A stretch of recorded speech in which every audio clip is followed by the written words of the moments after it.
station.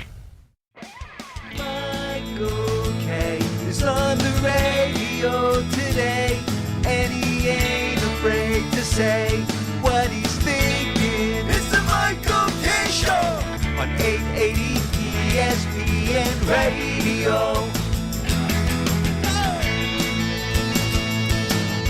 And a good afternoon, everybody. This is indeed the Michael K. Show. We thank you for joining us on this Tuesday, gorgeous day, October 21st, 2025. Michael K. and you for two. That's a new thing to say. Fastest 2 hours in sports talk radio. Hope you're all doing well.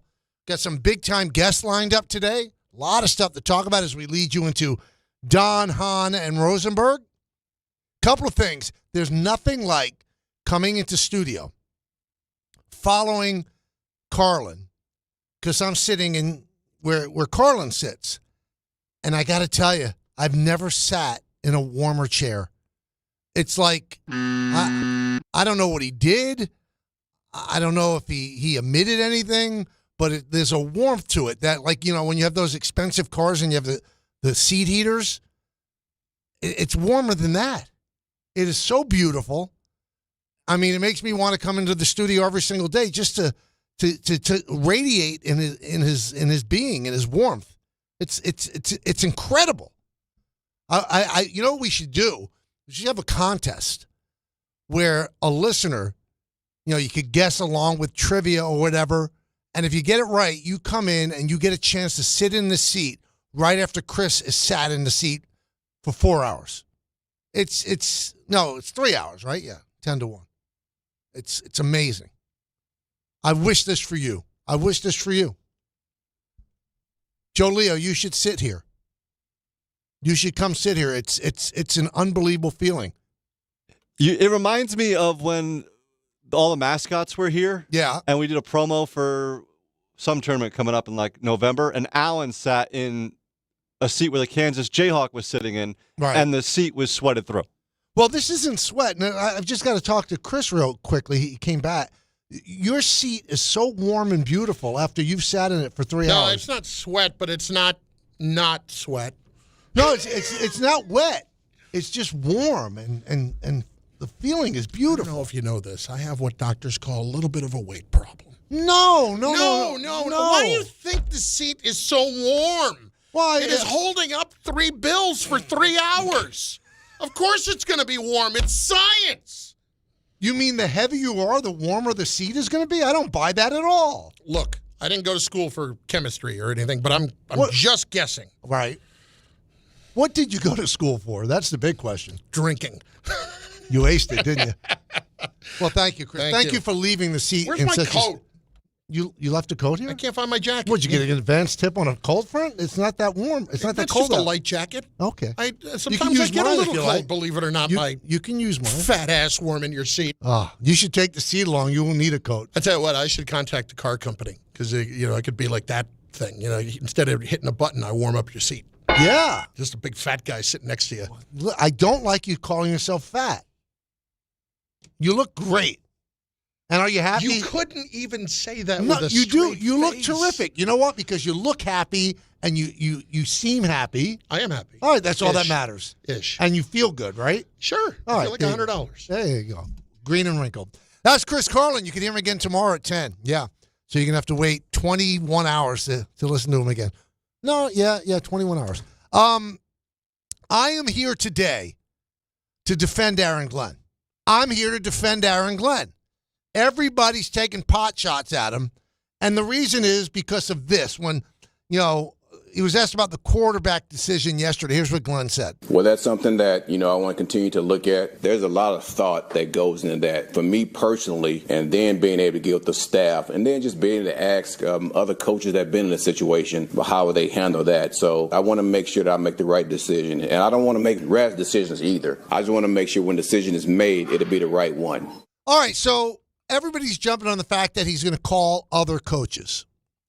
I don't have a problem with that at all. If you had Bill Parcells in your contacts on your phone, you wouldn't call him and say, what should I do with this? Now, here's the thing that I will criticize Aaron Glenn about. Why are you saying it? Why are you saying that you're going to talk to other coaches? Why are you showing weakness? So there are things that he has done and said that scream out uncertainty. And when you scream out uncertainty, then you're not leading through strength. You have to always know that everybody is, leaning on every single word you say. Every word you say. So when you say, I'm not going to make the decision because I got to call other coaches that have been through it, listen, you have every right to call the other coaches. You should call them. If you didn't, you'd be derelict in your duty. But why do you make that public? Why are you telling everybody? Why? You're the head guy now. There's nobody else. You're the guy who makes that decision.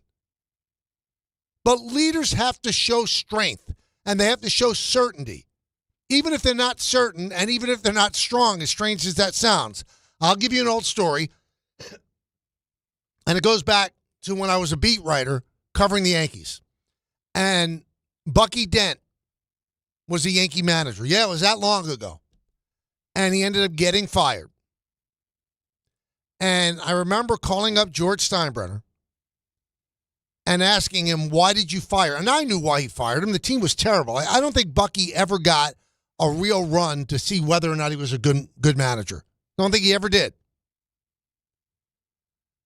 But George said, this will always resonate with me. He said, when he was asked questions after games, he'd say, I don't know what to do.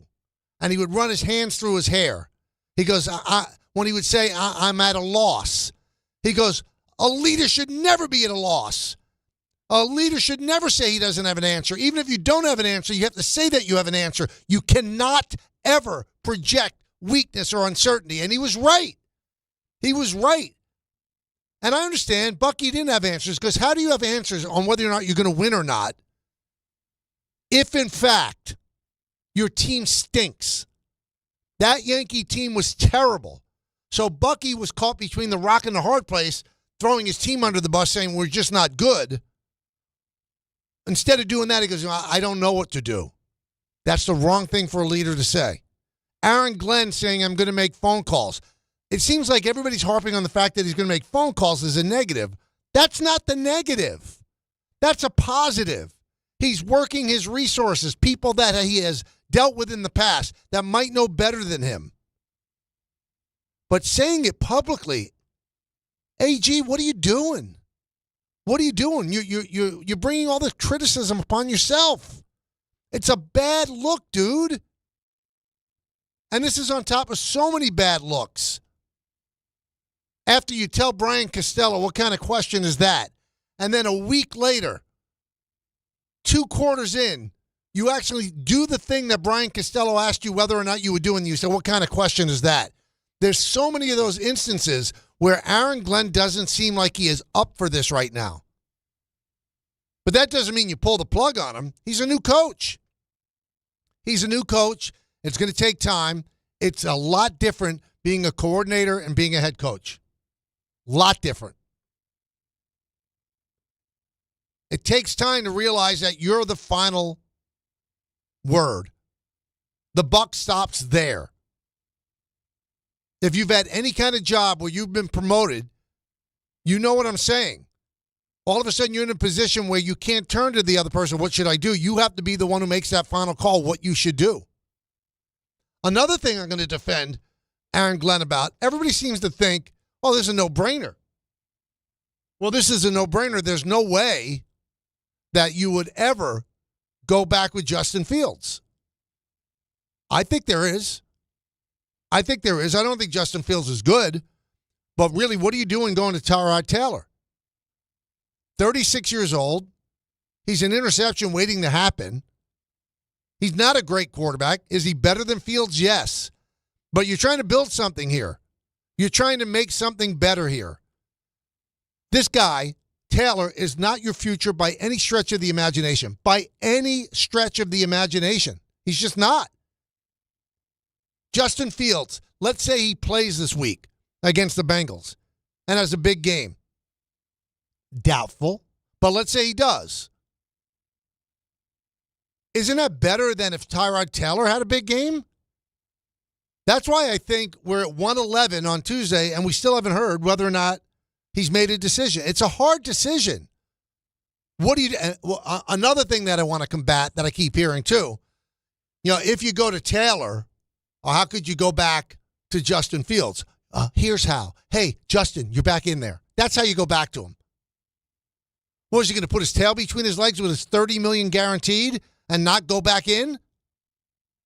But that's the least of my worries. Tyrod Taylor's always there to be a relief pitcher. That's what he's there for. So if you start Justin Fields again and you have a chance to win the game against the Bengals and Fields is again not moving the ball, then go to Taylor. But what good comes of starting Tyrod Taylor? What good does it happen? I don't know. So, these people are piling on Glenn because that seems to be the thing to do now because, it's low-hanging fruit. New coach, doesn't seem like he has a clue. All the things he promised and he ran on, it's not happening. Doesn't seem to be a change in discipline. The penalties still happen. Now, the most concerning thing that Glenn has said is the reason that he went to Justin Fields as a quarterback that he wanted was because as the defensive coordinator of the Lions, he had a really hard time game planning against them. Really? Listen, I think I could game plan against Justin Fields. Put 8 guys in the box and dare him to throw. Okay, there, done. I'm going to go out and have dinner now. He was tough to game plan against? Him?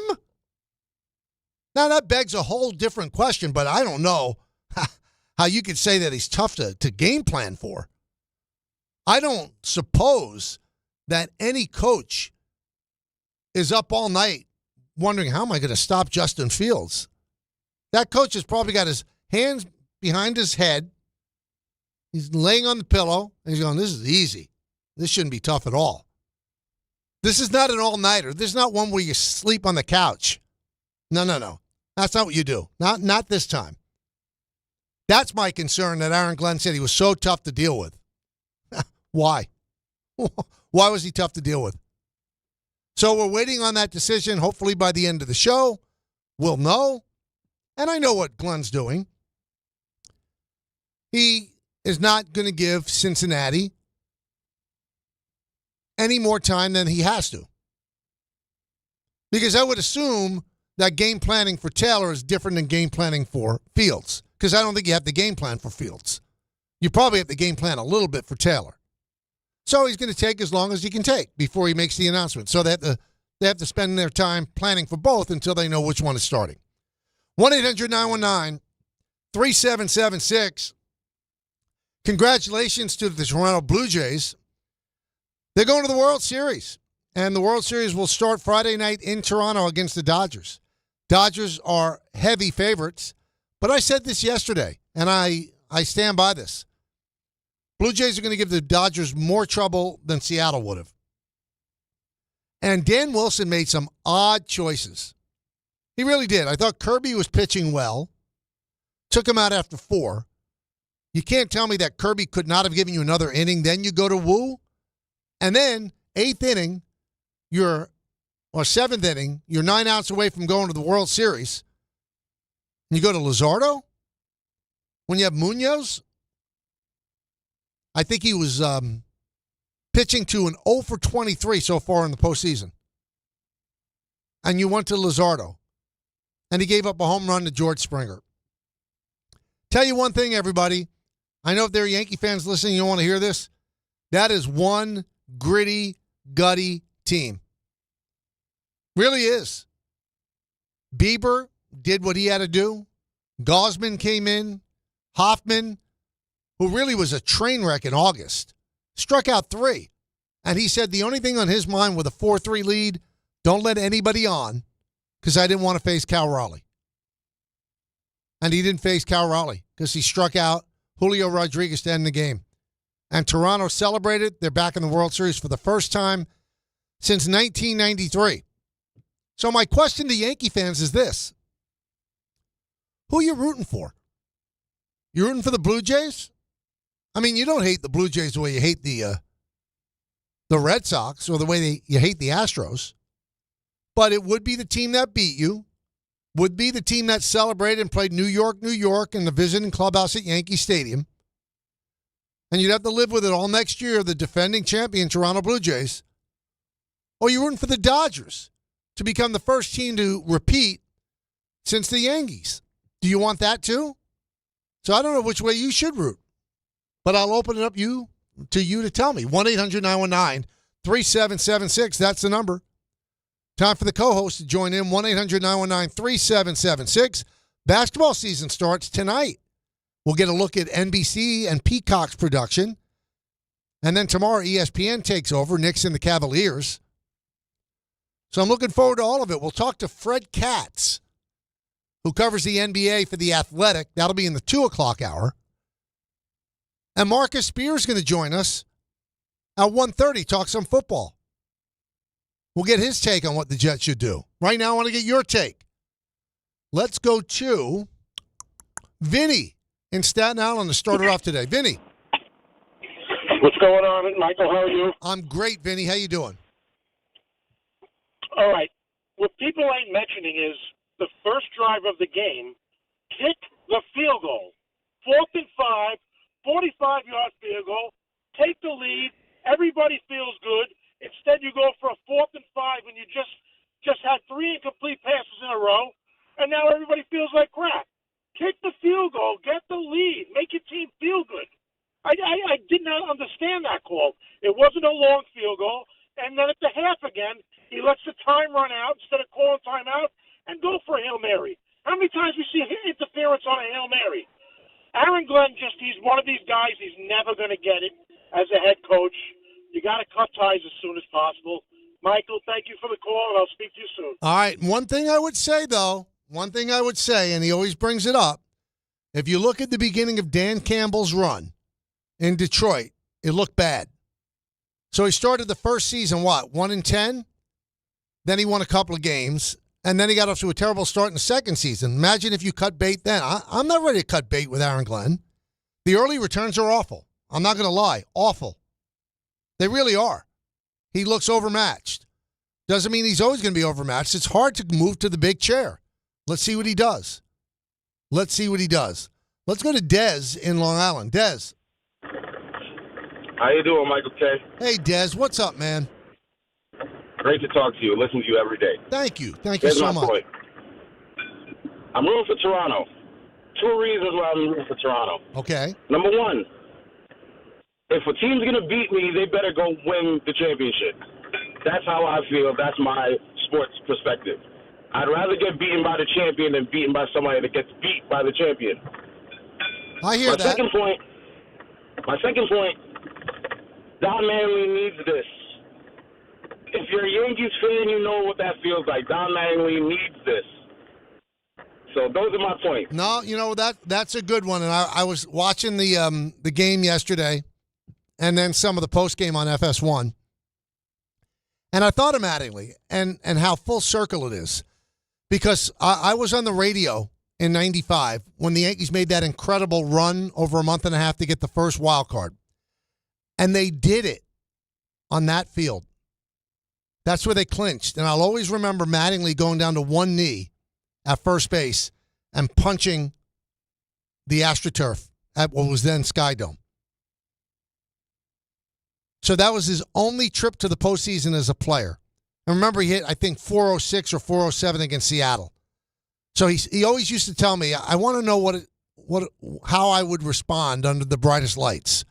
And he responded like a champ. He responded like the old Don Mattingly, the MVP Don Mattingly.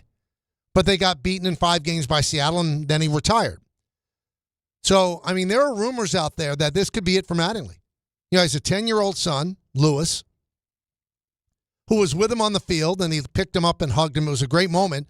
But again, Mattingly then slays another demon in Toronto as their bench coach. So I'm sure a lot of Yankee fans, that's the bright light in this. Because Mattingly, as a young kid, this could be it for him. I mean, maybe, does he want to have another shot at managing? I'm sure he does. But is that going to happen? Probably not. Not at his age, although it's not ancient. He's 64, same age as me. Does he want to be bench coach again? I know John Schneider loves him. I hosted a charity event with Mattingly when the Blue Jays came into town earlier this year, and the entire Blue Jay coaching staff and John Schneider showed up for a 2.5, 3-hour event. They didn't have to do that. That's their off night, too. Every single one of them was there for Don Mattingly. That's how much he's beloved there. So that is a reason to root for the Blue Jays. So he finally does get to the World Series. Will he get his ring? We'll see. Let's go to David on the east side. David. Yeah, Michael, I got to echo that last caller and all of your points on Donnie baseball. Think about this. Yankees go to the World Series in 1981 and moves to the Dodgers. Mattingly comes up in 82 for his rookie year. He retires in 95. Yankees then go on to win in 96 and make the World Series every year except for 2 years until 2003. Mattingly returns in 2004 as the hitting coach for the Yankees. Yep. He leaves in 2007 with Joe Torre. Yankees get back to the World Series in 2009. He stays with the Dodgers until 2016. Then the Dodgers get back to the World Series in 2017. It's just so unlucky. I feel so happy for the guy. It's like just bad luck. Well, you know what? That was great. That timeline was great, David. It's unbelievable. You're absolutely right. You could say the same thing about Buck. You know, Buck left the Yankees after 95. They won in 96. You go chapter and verse, the places that he went. You know, he went to Texas. And then Texas ends up becoming a really good team. And, every stop along the way, they took the next step. Arizona, the next year, they end up winning the World Series. And the funny part is he was on ESPN as a broadcaster at one point, doing Baseball Tonight. The year after he left, they won an Emmy for Best Studio Show. So, it's almost like they run in the same circles, Buck and Mattingly. Because Buck was the first baseman in the minors, and he couldn't be called up because Mattingly was at first base. So, they both had very good careers, but they never reached the promised land. So this is an opportunity for Mattingly to reach the promised land. And I think there's a lot of Yankee fans that really want that to happen. Let's go to Ryan in Port Chester. Ryan. Hey, Michael. First time, long time. Welcome aboard. I didn't. Yeah, appreciate it. I didn't come with the facts that the previous caller had, but I'm echoing the same sentiment. I grew up when I first became a Yankees fan. Donnie Baseball was my favorite Yankee, and just seeing how everything just panned out for him, just like the previous caller was kind of lining out. I'm rooting for Toronto solely for Donnie Baseball. It'd be if the same thing if like Mike Messina was the pitching coach over there, right? We go to the World Series the year after he's gone. I still got a sour taste in my mouth from the ALDS. But you got to root for Donnie Baseball solely just for that reason. Yeah, I think a lot of Yankee fans feel like that, and the Dodgers are what the Yankees used to be. They're at the top of the hill now, and everybody wants to knock them off. Now, I wonder if Major League Baseball wants them knocked off, because if the Dodgers win again, Major League Baseball then, when they go into the negotiations with the players for the new collective bargaining agreement, say, listen, you can't compete with the Dodgers. They have a $400 million payroll. Nobody else can compete with that. We have to have a salary cap. Otherwise, they're going to keep winning, and everybody's going to keep finishing second. Now, the Blue Jays, by no stretch of the imagination, are little sisters of the poor. They have a high payroll, but it's not even close to what the Dodgers happen to be. I'm sure the greatest fear for Major League Baseball was Milwaukee making it, because then the salary cap insistence kind of falls flat because Milwaukee has one of the lowest payrolls, and they had the best record in the game. But they did get knocked out by the Dodgers because the Dodgers are simply better. They got swept. I think this could be a more fun series than we all think. Marcus Spear is going to join us in just a moment, so stay tuned for that. Listen, you're watching on the ESPN YouTube channel. How do you do that? It's easy. Go to the ESPN New York app, click the app, then you see the tile for the YouTube channel. Subscribe. It's totally free. You could watch the show. You could listen to the show on 880. You could listen to the show on the app, the whole deal. But if you want to watch the show, see how my beard's coming in, the ESPN New York YouTube channel. Marcus Spears coming up next right here on The K Show on ESPN New York.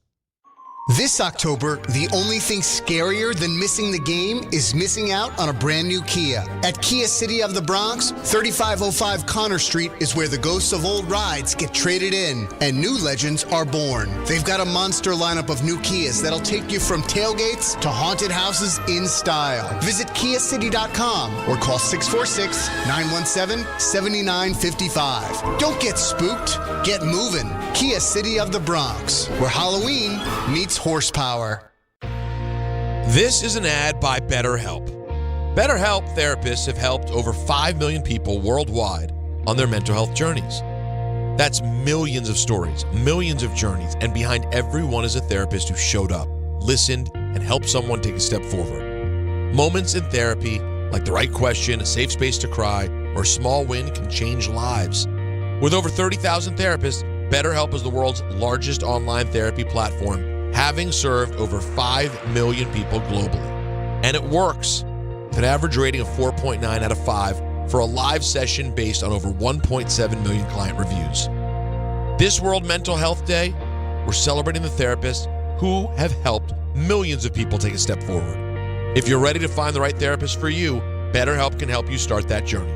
Our fans get 10% off their first month at betterhelp.com/timeout. That's betterhelp.com/timeout. Ballybet Sportsbook. Yo, Ballybet stacked for football season. When it comes to sportsbook apps, it's undefeated. Ballybet. Check out that brand new parlay zone. Here's the kickoff. Build your bets and place them right on your phone. What? Live bets, daily boosts, and promos. Increase your odds so you can win more dough. Touchdown! Ballybet's the play. Make game day more fun and download it today. Must be 21 plus, New York only. Gambling problem? Call 1-877-8-HOPE-NY. Ballybet Sportsbook and Casino. Download it. Score a win this game day with Amazon Pickup, the MVP of package pickup. Need that new football jersey for the big matchup? With Amazon Pickup, you can collect your order from secure Amazon lockers or counters near you on your schedule. Whether you're running from work or home or straight to the tailgate, Amazon Pickup makes it easy and worry-free at no extra cost. Don't miss kickoff. Grab your gear and your packages when it works for you. Find your nearest Amazon Pickup location at amazon.com/pickupmvp. That's amazon.com/pickupmvp. The fall is here and Halloween's right around the corner, which means the cold weather is coming, and that's why now's the time to fill up with Romeo's Fuel. Fill up before it gets too cold. Now is the best time because prices are still so low. Romeo's Fuel makes it easy for you to keep your house comfortable and warm in the coldest months. Get discount home heating oil from the best in the business. Order online at romeosfuel.com for the best and lowest price on home heating oil. That's romeosfuel.com, romeosfuel.com, romeosfuel.com. Is college even worth it these days? At Empire State University, it actually is. They are SUNY's leading online university. Flexible, affordable, and built for real life. With more than 120 degree programs, you can study what matters most to you. And students agree. They're ranked #1 in student satisfaction among SUNY schools. Whether you are finishing what you started or starting fresh, your goals are within reach. See for yourself. Visit SUNYEmpire.edu before the next term begins. Serving contractors, builders, and homeowners in the tri-state area since 1987, Brooklyn Window & Door is New York City's largest stocking dealer of quality Andersen window and doors. The professionals at Brooklyn Window & Door will help solve any of your window replacement needs or applications. Visit Brooklyn Window & Door's award-winning showroom to see the complete Andersen product line, including the 400, 100, A&E series. Andersen, built, backed, and serviced like no other window. Visit Brooklyn Window & Door at 185 30th Street in Brooklyn or call 718-WINDOWS. Your fantasy roster is set, the smack talk is heating up, and this season ESPN Bet is giving you more ways to ride with your squad. Introducing the ESPN Bet Fan Center, where you can instantly link and bet on your fantasy teams right in the ESPN Bet app. An enhanced sports betting experience only from ESPN Bet, the sportsbook for sports fans. Make the connection today with ESPN Bet Fan Center and the ESPN Fantasy app. ESPN Bet Sportsbook, download the app today. Must be 21 plus. Gambling problem, call 1-800-GAMBLER. Terms and conditions apply. See app for details. Hey, Doc, nice office. Quick question. If you had to choose, would you give yourself a root canal or run payroll? Run payroll, no question. Seriously? Well, have you run payroll before? Paying my team with Gusto couldn't be easier. Gusto gives me unlimited payroll runs, next-day direct deposits, and automatically files my taxes. Saves me time. Wow, that's nice. Over here, Doc. Can I run payroll too? Choose payroll without the pain. Visit gusto.com/radio to sign up for free.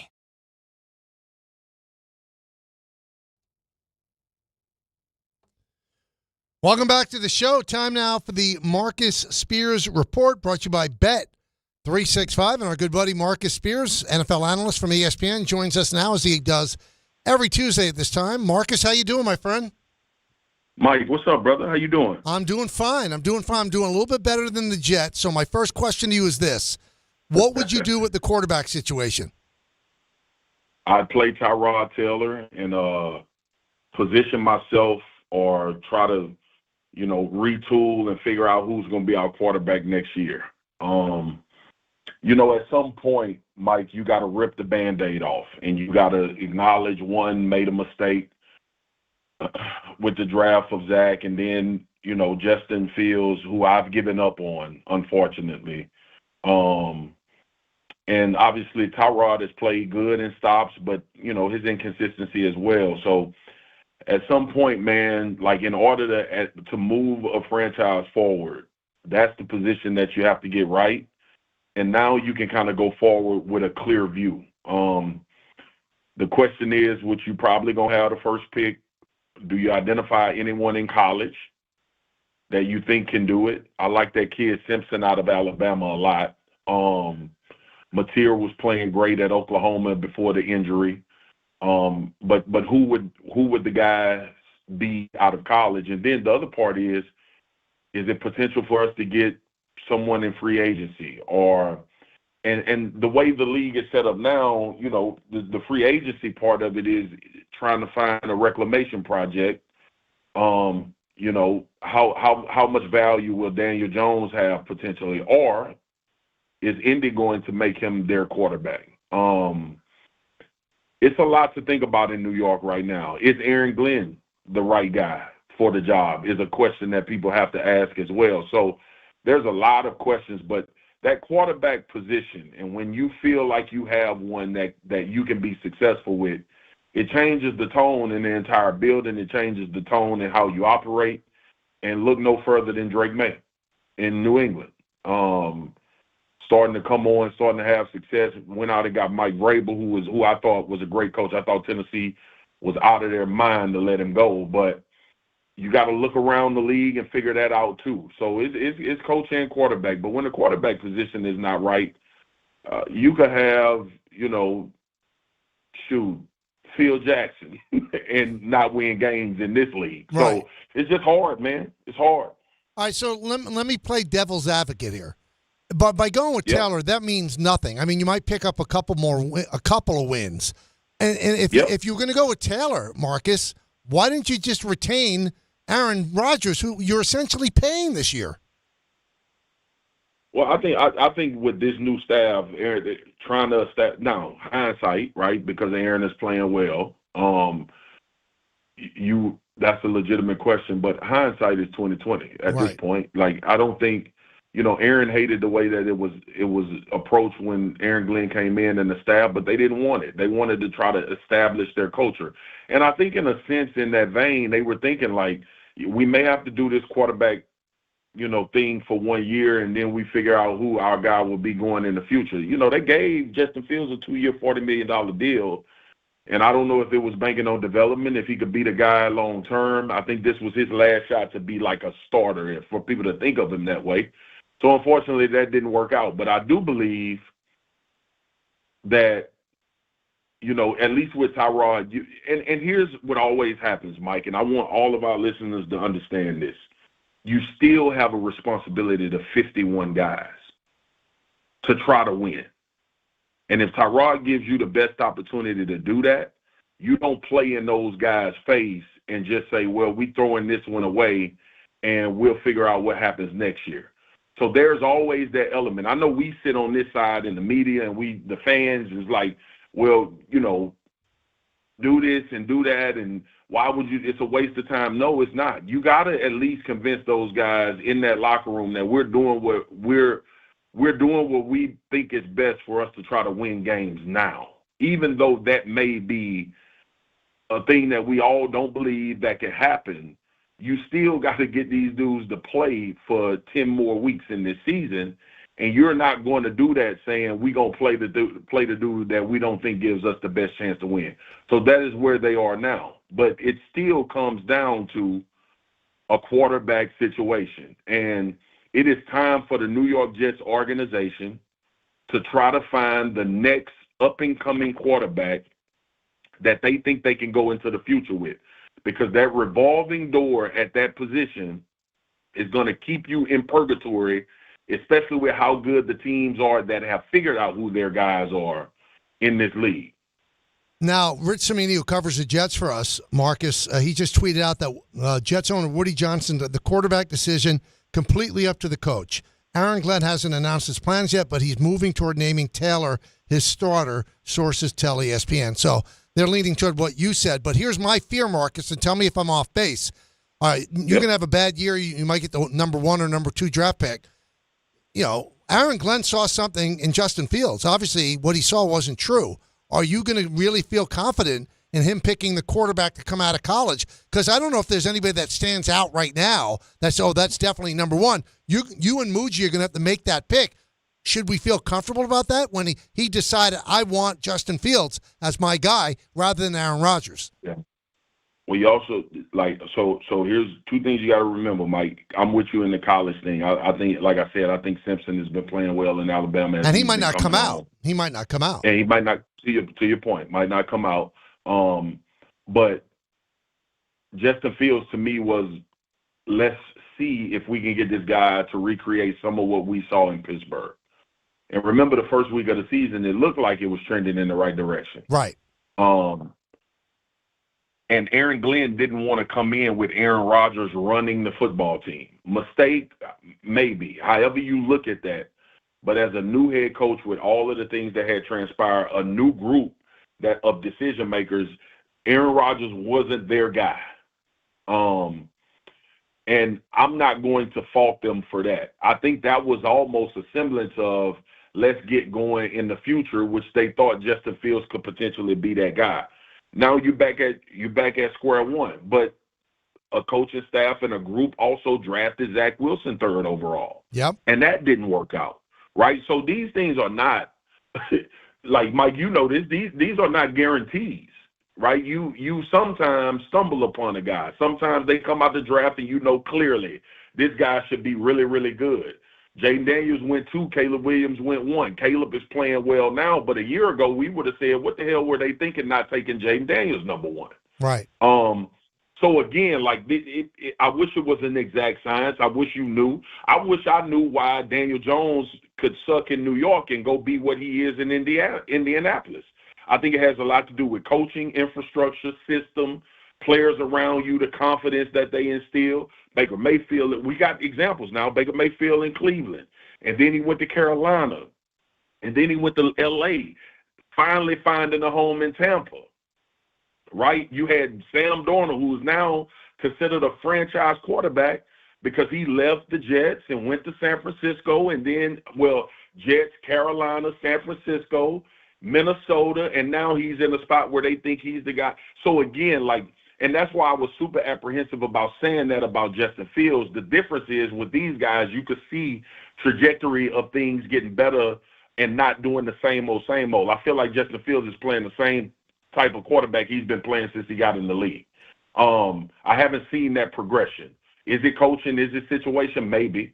But again, not to belabor the point, you have to at some point acknowledge we do not have one. We have to do everything it takes to try to identify one that we think we can win with, whether you keep this coaching staff in this front office or not. But if that position is not right, you and I will be talking about this next year saying the same thing. That position is the most important thing in a building. And until you have one that you're confident with, that can play at a very high level, you won't win at the level in which you're hoping to. Talking with Marcus Spears on the Michael K. Show. Now, you've told us in the past that you know Aaron Glenn, you like Aaron Glenn. It just seems, It seems to me, I don't know if you're getting this feeling, Marcus, that as a head coach, he's got rabbit ears. He knows what everybody's saying, and he's reacting to stuff and almost reacting to ghosts sometimes. Does that seem like the guy that you know, that he cares so much about what the media is saying? I hate it. I hate his responses. First-year head coach, and it feels like he's trying to answer to what the problems are in public. Yeah, I know AG. AG is confident. He's a good coach as well, but he may just be a good defensive coordinator. Josh McDaniels proved to be a really good offensive coordinator, not a good head coach. Some guys are relegated to that, and I don't know that yet. I think it's still early. I remember Dan Campbell not winning a game hardly in Detroit his first year.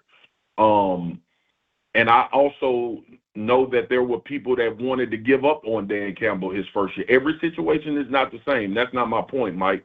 But I think Aaron Glenn understands this league enough. I think he has enough wherewithal to recognize that, one, I don't have the team that I need, but more importantly, I have to get better as a head coach. And to your point, in the media, man, that's a slippery slope when you feel like you need to be answering all the time. Now, Mike, let's be real humans here. When you 0-7 in the NFL season, the human element kicks in where you think you have to answer to people outside of the building about what's going on because you're getting those questions every day. Right. There's a fine line between that. There's a happy median you have to find. But when it starts to sound apologetic and excuse-driven and this and that, then you can't.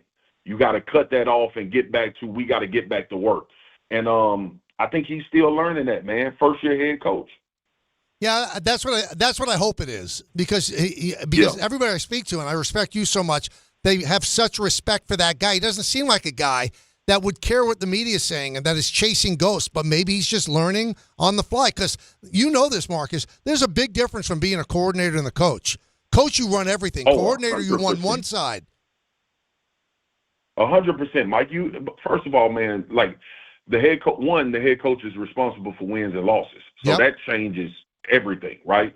You're a bad offense coordinator, you're a bad defense coordinator. They fire you, they hire somebody from within. Hopefully, you get better and you move forward. The Philadelphia Eagles did it last year and won a Super Bowl, 2 years ago, and got better with Kellen Moore, won a Super Bowl. So it happens from that regard. It ain't the same. When you gotta one, create the temperature and the tone for the organization. Two, you got to have rapport with every single player as opposed to majority of the time you dealing with your side of the ball. Three, what we just talked about, you got to stand in front of the media and answer good or bad. What's the reasoning for things that are going on? As offensive coordinator, you can kind of hide behind that head coach facade. There's a lot of new things that come along. You meet with the owner. You meet with the general manager. Your decisions are put on Front Street, whether good or bad, whether you made them or not, you're going to be responsible for the result on the field. And there's a mental side to that you have to be willing to not only accept, but also know how to deal with it. And in your first year as a head coach, I would say let's wait and see until year 2. You can learn a lot through a season in the NFL as a head coach. Marcus, I'm not going to give up on AG yet, but I do believe that he needs to just kind of be like, look, guys, we in this locker room, we in this building, we working, we trying to get better. I know it's not going the way that people want it to go, but our goal is to get better every week. And I think you shed all of the other ancillary questions that don't even matter when you are 7 down. Good stuff, Marcus. We appreciate it as always. All right, my brother. Take care. I'll talk to you next week. That was a Marcus Spears report brought to you by Bet365. Whatever the moment, it's never ordinary at Bet365. We're going to hear from the owner of the Jets, Woody Johnson. He met with the media today. Give him credit for doing that. 0-7 must not be pleasant. We'll hear what Woody had to say about the situation that's unfolding. It's the K Show right here on ESPN New York.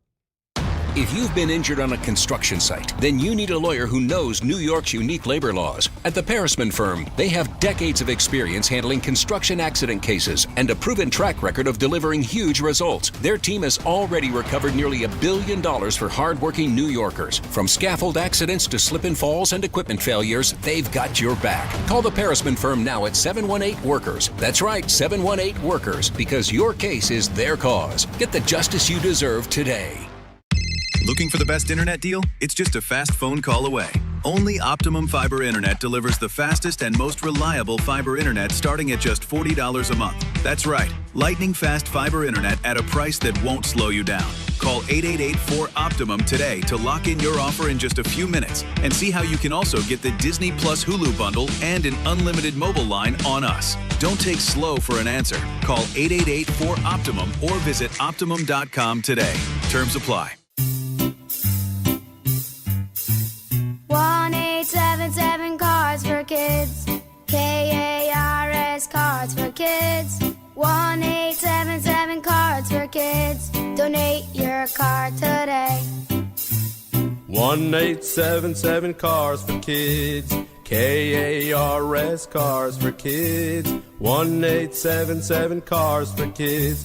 Donate your car today. Ready to get rid of that old car? Donate it to Cars for Kids. Call 1-877-CARS-FOR-KIDS to reach a friendly live agent. Donation's super easy, and your car can be picked up as soon as tomorrow. Call us now, 1-877-CARS-FOR-KIDS. That's Cars with a K to donate your car today. 1-877 Cars for Kids. Donate your car today. Did you know you can donate real estate too? Go to carsforkids.org. That's carsforkids.org. 1 in every 6 men is likely to be diagnosed with prostate cancer in his lifetime. That's why New York Presbyterian wants to remind men over 50 to book a prostate cancer screening. A simple blood test is all it takes. It could save your life. Screenings are available across New York City and Westchester at locations near you. Schedule your annual prostate cancer screening today at nyp.org/cancer screening. Stay amazing. New York Presbyterian. Dave Rothenberg here to tell you about my friends at Bathfitter. Now, they converted my kid's bathtub to a shower and did an incredible, really an unbelievable job. They offer all types of custom bath renovations, including their unique PermaFit solution for a watertight fit done in just one day. Durable and easy to clean with no demo or mess and lower cost than a standard replacement. And a lifetime guarantee. Right now, no money down, no payments, no interest until 2027. So start designing your bath today like we did at bathfitter.com. There's only one Bathfitter. At Uline, the prevailing opinion is, if you don't live it, you don't believe it. The people at Uline believe in hard work, and they live it by being there 24/7 to answer your call, having 41,000 items in stock, and offering same-day shipping from 12 locations across North America. Business owners, sellers, buyers, shippers, and packers believe it. Uline is the hard-working, dependable source for your shipping and industrial supplies. Visit uline.com. That's the ease at which you get information. You want it, you get it. Like that. Ask your phone. Group chat. Smartphone. You're always connected and informed in real time. No waiting. So if you're diabetic and still using finger sticks to read your blood sugar, what are you waiting for? Knowing your blood sugar levels instantly is important for managing diabetes. Call US Med at 888-665-0696. To learn more about continuous glucose monitors, a real-time instant method to track your blood glucose, US Med is an approved provider for Medicare and over 1,000 private insurers. And the best part? Call 888-665-0696 and we'll give you a free insurance benefits check today. So call 888-665-0696 today. That's 888-665-0696 and manage your diabetes as easy as... In the city that never sleeps and never stops talking sports, ESPN New York is always on. Now you can live and breathe everything New York sports wherever you are. On your radio dial, on the ESPN New York app, and streaming live on YouTube. However you watch or listen, ESPN New York is always on for you. Hear us, stream us, watch us. This is ESPN New York.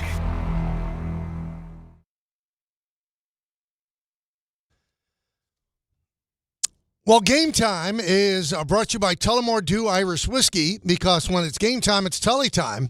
7 p.m., the Islanders host the Sharks at UBS Arena. 7 p.m., the Devils are in Toronto to play the Maple Leafs. And at 7:30, the NBA season tips off with the Rockets and the Thunder. Coverage begins at 7 right here on ESPN New York. Tullamore Dew, the original triple distilled, triple blended, triple cask matured Irish whiskey. Be sure to grab a Tullamore Dew and try the new Tullamore Dew Honey during today's action. Glass up to enjoying Tullamore Dew responsibly.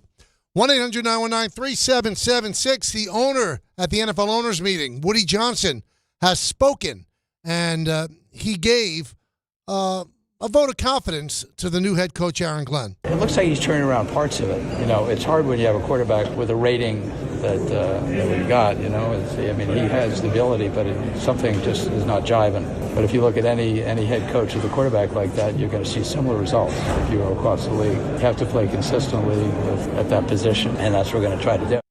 The one thing that gets me, we're all in agreement that Justin Fields is the problem. But Justin Fields did not walk up to Florham Park, knock on the door, and say, I'm the new quarterback here. No. Aaron Glenn chose him. He specifically chose him to be the quarterback. There are other quarterbacks that he could have chosen. That's the one he wanted because it was tough to game plan for him. So he does not escape unscathed on this. He just doesn't.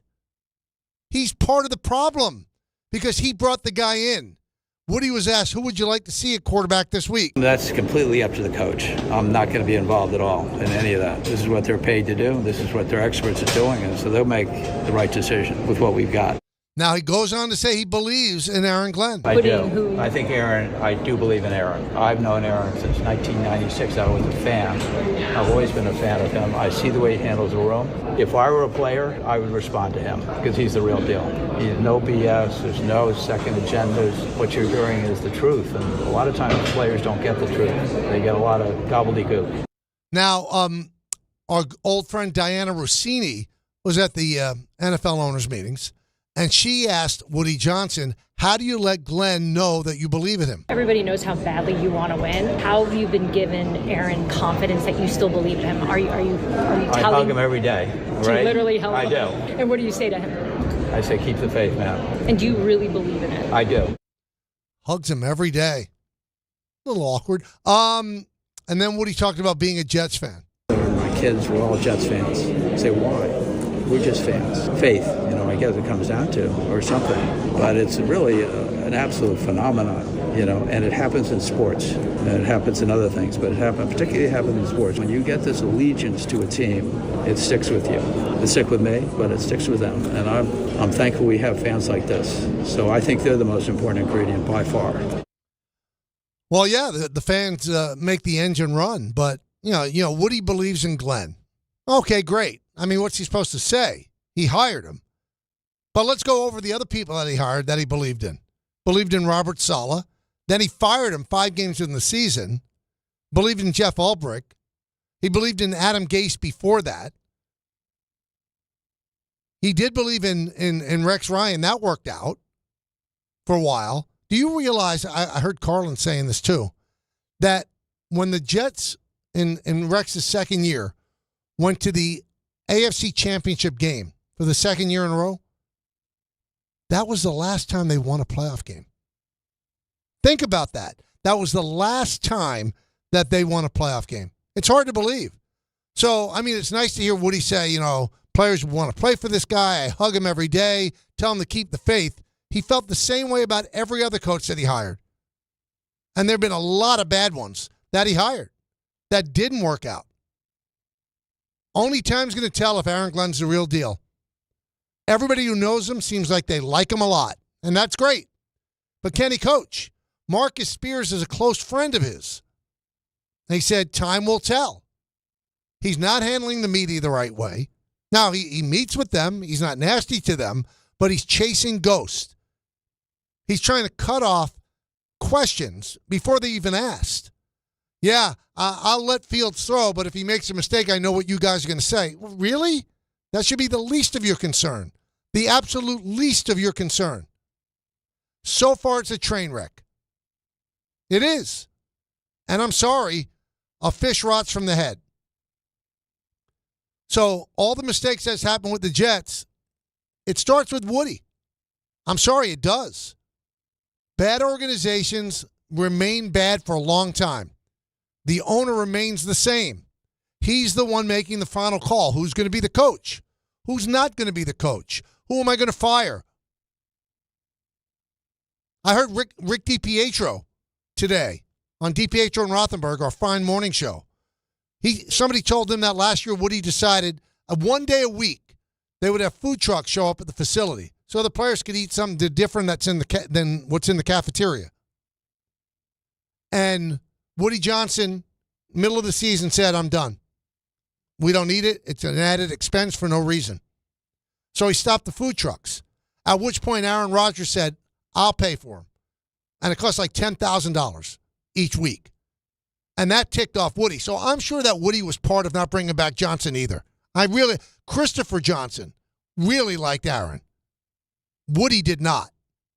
Because Woody took shots at Aaron. Or the other way around. Aaron did take shots at Woody. And took shots at his sons, too. And I don't blame a dad for being upset about that. But sometimes you have to put apart that nonsense, and you have to say, what's best for my team? And I'm sorry, Aaron Rodgers, as big of a jerk as he is a 20 million times better quarterback than Justin Fields. 20 million times. They would not be 0-7. And if, in fact, you are going to go to Taylor, well, it's not about developing a quarterback then, is it? You're going to Taylor to win games. You would have won more games with Aaron Rodgers as your quarterback. So the first major move of the corporation of Muji and Glenn bombed spectacularly. We're going to find out what's going on in Giant Land as well when we come back. Hey, it's NBA tip-off week, and FanDuel is your home for live betting. So if you missed the start of the game or want to ride the hot hand, FanDuel has live bets on everything from who will score next to fourth quarter comebacks. Plus, you can even continue your live bets into a same-game parlay for a shot at bigger payouts. Whatever you want to play, now is the perfect time to join because FanDuel is giving new customers $300 in bonus bets if your first $5 bet wins. So just visit FanDuel.com/K to sign up today. Play your game with FanDuel, official sports betting partner of the NBA. 21 plus, physically present in New York. First online real money wager only. $5 first deposit required. Bonus issued as non-withdrawable bonus bets, which expire 7 days after receipt. Restrictions apply. See terms at sportsbook.fanduel.com. For help with a gambling problem, call 1-877-8-HOPE-NY or text HOPE-NY 467-369. Finding great candidates to hire can be like, well, trying to find a needle in a haystack. Sure, you can post your job to some job board, but then all you can do is hope the right person comes along, which is why you should try ZipRecruiter for free at ZipRecruiter.com/ESPN. ZipRecruiter doesn't depend on candidates finding you. It finds them for you. Its powerful technology identifies people with the right experience and actively invites them to apply to your job. You get qualified candidates fast. So while other companies might deliver a lot of hay, ZipRecruiter finds you what you're looking for. The needle in the haystack. See why 4 out of 5 employers who post a job on ZipRecruiter get a quality candidate within the first day. ZipRecruiter, the smartest way to hire. And right now, you can try ZipRecruiter for free. That's right, free. At ZipRecruiter.com/ESPN. That's ZipRecruiter.com/ESPN. ZipRecruiter.com/ESPN.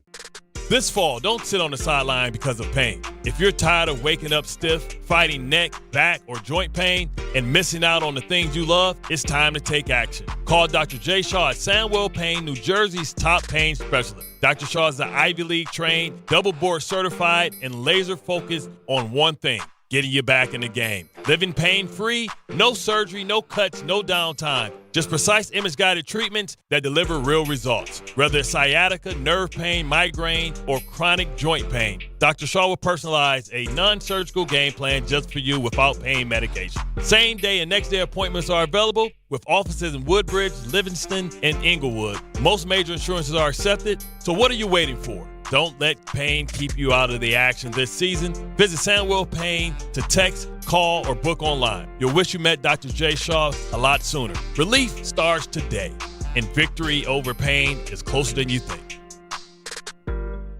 This October, the only thing scarier than missing the game is missing out on a brand new Kia. At Kia City of the Bronx, 3505 Connor Street is where the ghosts of old rides get traded in and new legends are born. They've got a monster lineup of new Kias that'll take you from tailgates to haunted houses in style. Visit KiaCity.com or call 646-917-7955. Don't get spooked, get moving. Kia City of the Bronx, where Halloween meets horror. horsepower. Score a win this game day with Amazon Pickup, the MVP of package pickup. Need that new football jersey for the big matchup? With Amazon Pickup, you can collect your order from secure Amazon lockers or counters near you on your schedule. Whether you're running from work or home or straight to the tailgate, Amazon Pickup makes it easy and worry-free at no extra cost. Don't miss kickoff. Grab your gear and your packages when it works for you. Find your nearest Amazon Pickup location at amazon.com/pickupmvp. That's amazon.com/pickupmvp. Harry Douglas here. Look, being a man doesn't mean skipping self-care. Manscaped makes it easy to feel confident, clean, and ready for anything. Whether you're at work, hitting the gym, traveling for business, or heading for a night out. The Lawnmower Trimmer gives you precision, the Beard Hedger keeps your look tight, and their grooming essentials smell incredible. Manscaped's tools are built to perform, helping you stay sharp, smooth, and feeling your best every single day. Because real confidence starts with a clean cut and the right gear. Get all the Manscaped products you need right now at your local Target. Rich Eisen here for Sonos, the speakers that bring every game to life in my own house. With studio quality sound, Sonos makes you feel like you're right there in the stadium. Whether you're cheering on your team, binging your favorite show, or listening to the hottest songs, Sonos fills every room with incredible sound. Setup is easy. Just plug in, open the Sonos app, and you're ready to go. Want stadium quality sound at home just like me? Because I love Sonos. You will too. Explore soundbars, speakers, and more at Sonos.com. Sonos. They look as good as they sound. Hey, this is Mika Zibanejad. Hey, this is Adam Fox. Catch every Rangers game right here on 880 ESPN. WHSQ and WCBS-FM HD2, New York. All right, I'm going to let you in on a little secret. So, I had some, dermatologic procedure done today, burn off pre-cancerous stuff. So there's, one thing right in the middle of my forehead that I had burned off, and it's a little red. So I'm looking up on the screen on the YouTube channel, and it looks like, a big red dot in the middle of my head. So during the commercial, I went out to Ray's desk because I know he's got a lot of my stuff there, headphones and whatever, and I wondered if he had, some of the MAC makeup that I use for TV. And I'm going there, and he's got his chair there, and I go to sit down on the chair, and the chair moves. And I splat right on my butt. Fall down right there. And I'm telling you, not a person saw. I mean, I could have passed out and had a massive heart attack there. Nobody would have noticed. Everybody's their head is buried in their computer. Nobody looked up, which I'm thrilled about because I would have been mortified if somebody saw me just fall flat on my butt. But nobody looked up. So that tells me, don't have that expected heart attack here in the studio because nobody's going to see. Unless it's on the air.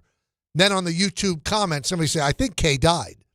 But outside, I was flat on my back. Nobody looked up. Not one person looked up. I don't think anybody cares. Brian Dable spoke today. By the way, I know it bothers me. It probably doesn't bother everybody else. Everybody in this business, even on this station, I listened all day. I was in the car all day. It's not Brian Daboll. It's not. It's Brian Dable. People on TV, the mothership, Brian Daboll. It's Dable, like table. Why can't people get that right? It's the head coach of the New York Giants name, and people get it wrong. Dable, like a table? Thank you, Brian. Thank you. Anyway, Brian was asked, are you going to make a change at kicker? Yeah, we'll see where that goes here throughout the week. Very illuminating. Why do we talk to coaches and managers? Why? They tell us nothing. They don't want to talk. If he doesn't make a change at kicker, that's a big story. Now, when you talk to a player, you got a better shot. Bobby Okereke. Does this team believe in the defensive coordinator, Shane Bowen? We're all hands on deck. We're all bought in. Everyone's got to look at the man in the mirror. It's easier to point the finger, but for a team perspective, it's better to point the thumb and figure out what I can do better as an individual. So that's what we're all bought in to do, and we're excited for this upcoming opportunity. I'm going to play that again, and I'm going to make that sound every time a cliche is uttered. Ready? Here we go. We're all hands on deck. We're all bought in. Everyone's got to look at the man in the mirror. It's easier to point the finger, but for a team perspective, it's better to point the thumb and figure out what I can do better as an individual. So that's what we're all bought in to do, and we're excited for this upcoming opportunity. Unbelievable. Unbelievable. every single cliche. Let's do it again with the same sound because I think that sound is fun. Here we go. We're all hands on deck. We're all bought in. Everyone's got to look at the man in the mirror. It's easier to point the finger, but for a team perspective, it's better to point the thumb and figure out what I can do better as an individual. So that's what we're all bought in to do, and we're excited for this upcoming opportunity. What's the final count, Ray? Is it 6? 6. Let's see. That's a 12-second cut. That is one cliche every 2 seconds. What did he tell us? He didn't say, yeah, we love Shane Bowen. He just gave you 6 ridiculous cliches. I'm telling you, when Tony Kornheiser, who obviously is on PTI, when he had a radio show, I think he still might have a radio show in Washington, D.C. It's a podcast now. Thank you, Joe. He had a rule.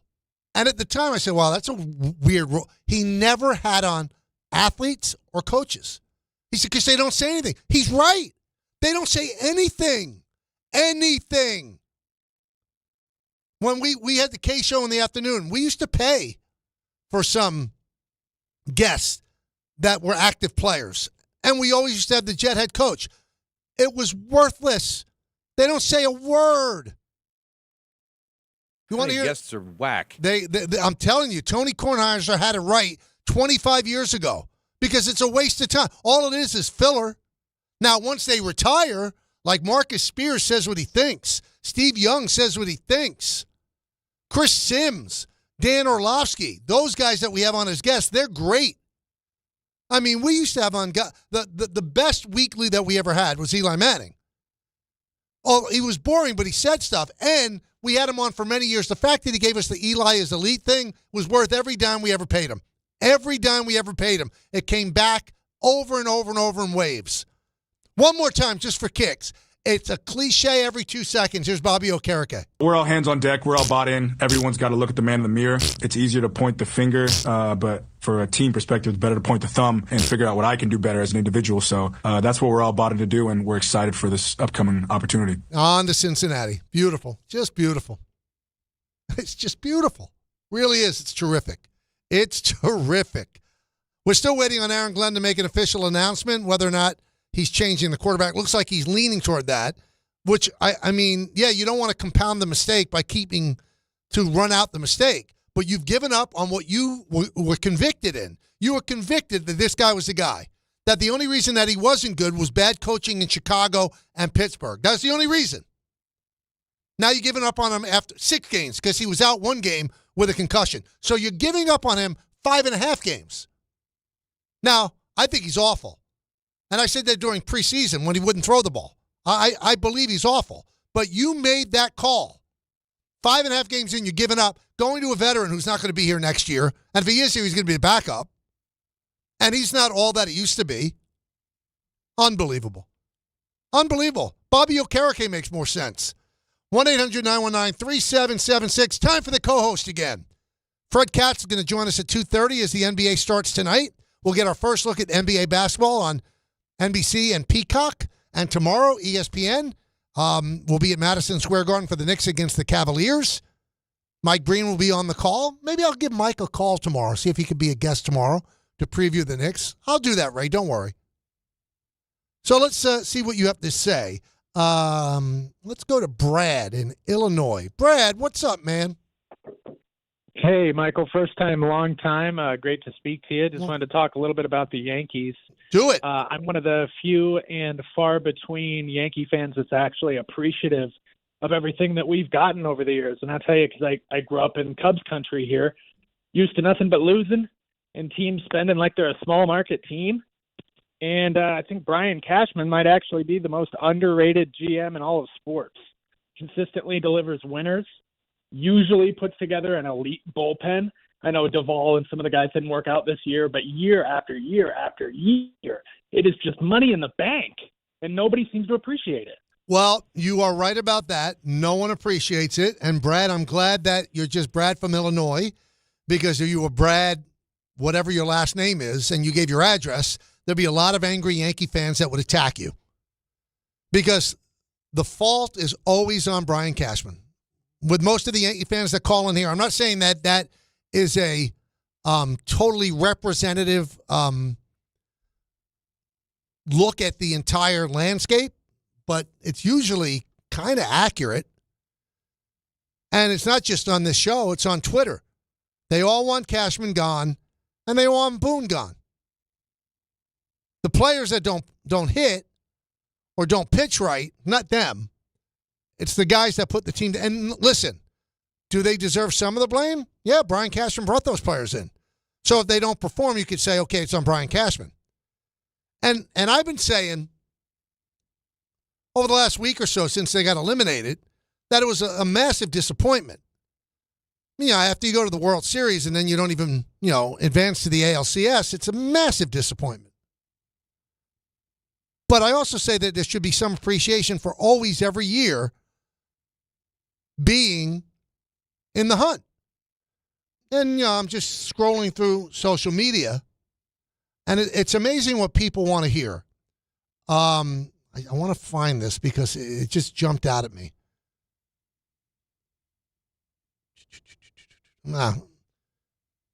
Anyway, the thing was that I was probably given a talking to by the Yankees, to bring down the heat on championship or bust. You people are so gullible. Like, you think that Hal Steinbrenner or Brian Cashman call me and say, you know what, we really would appreciate on your radio show if you didn't say championship or bust. By the way, I've never said championship or bust, ever, because I know how unrealistic it is. Anybody that looked at last year and said that was a bust, they're out of their mind, including Aaron Judge. Is it a disappointment? Sure.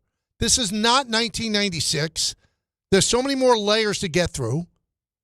There's so much more parity in the sport. I'm sorry. If you say championship bust, it's unrealistic.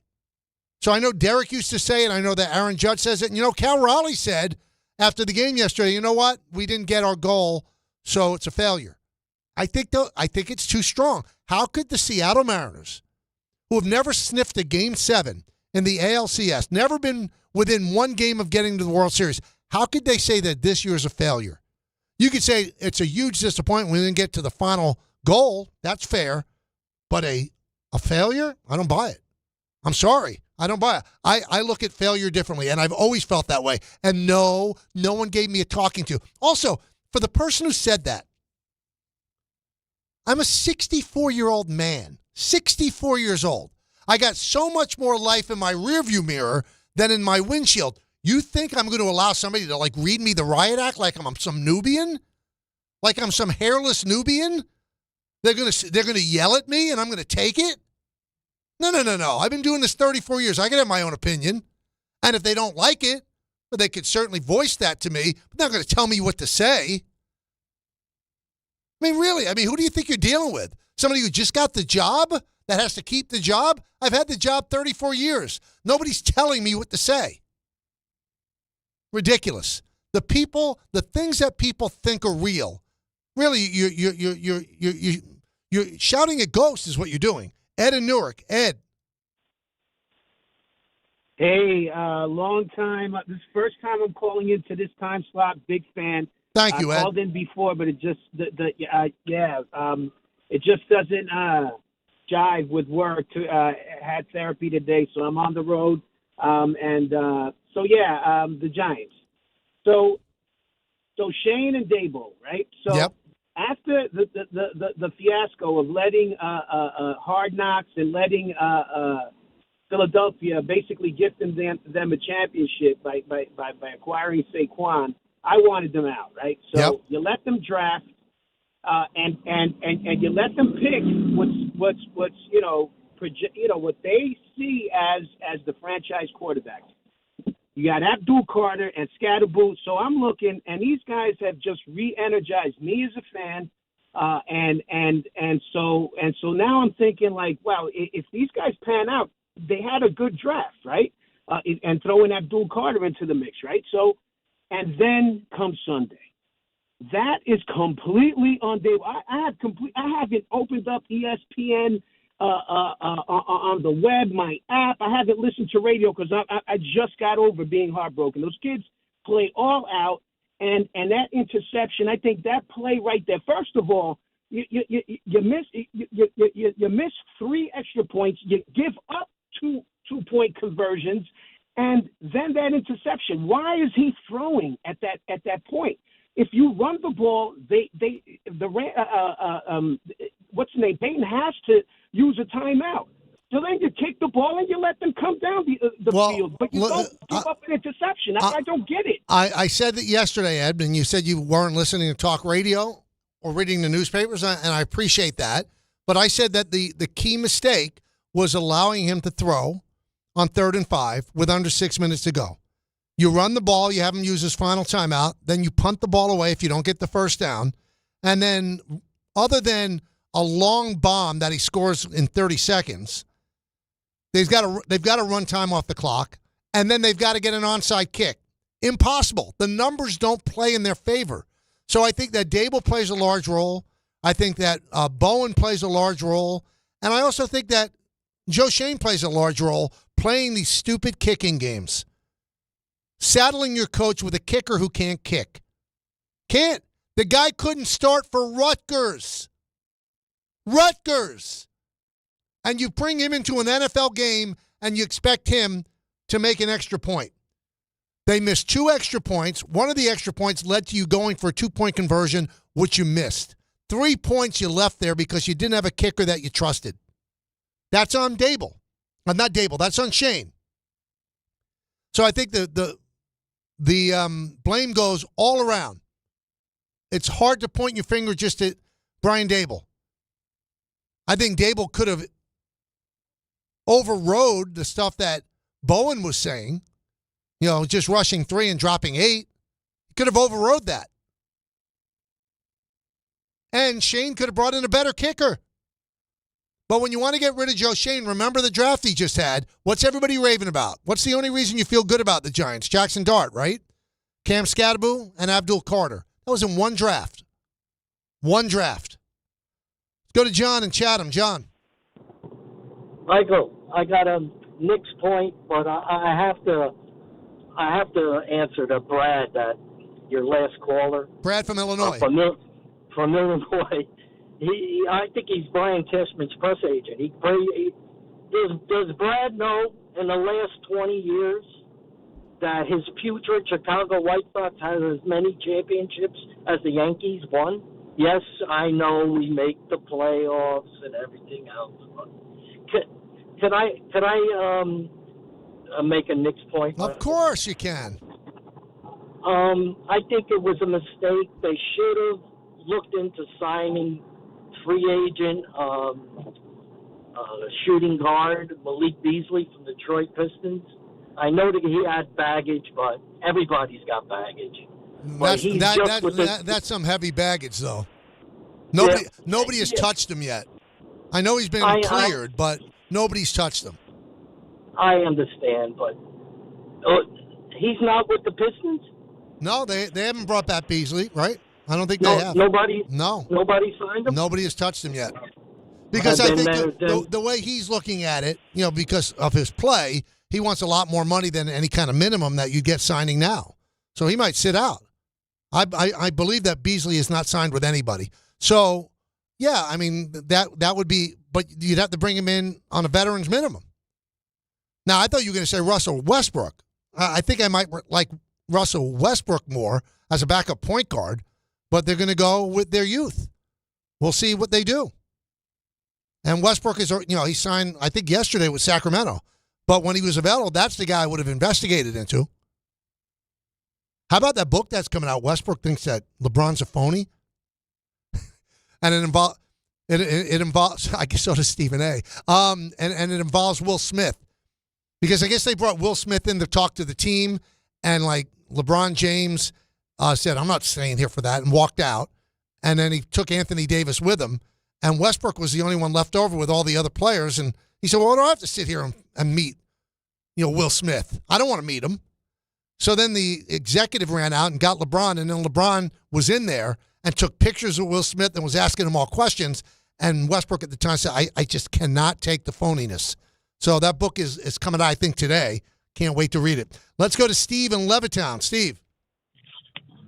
Hey, Mike, I got a plan to fix the Jets. All right, tell me. Do not trade any of their young players, especially Breece Hall, who you know when he goes somewhere he's going to be the best running back in football. Keep all their young players, Quinnen Williams, Sauce, Garrett, all them guys. Keep Glenn till the end of the season. Fire him, hire Mike McCarthy. Let Mike McCarthy draft the young quarterback that they'll probably get in the draft. And I think that will – I don't believe in gutting the whole team. What do you think, Mike? Well, I wouldn't get rid of Aaron Glenn after 1 year. And Breece Hall, you're not going to be able to sign.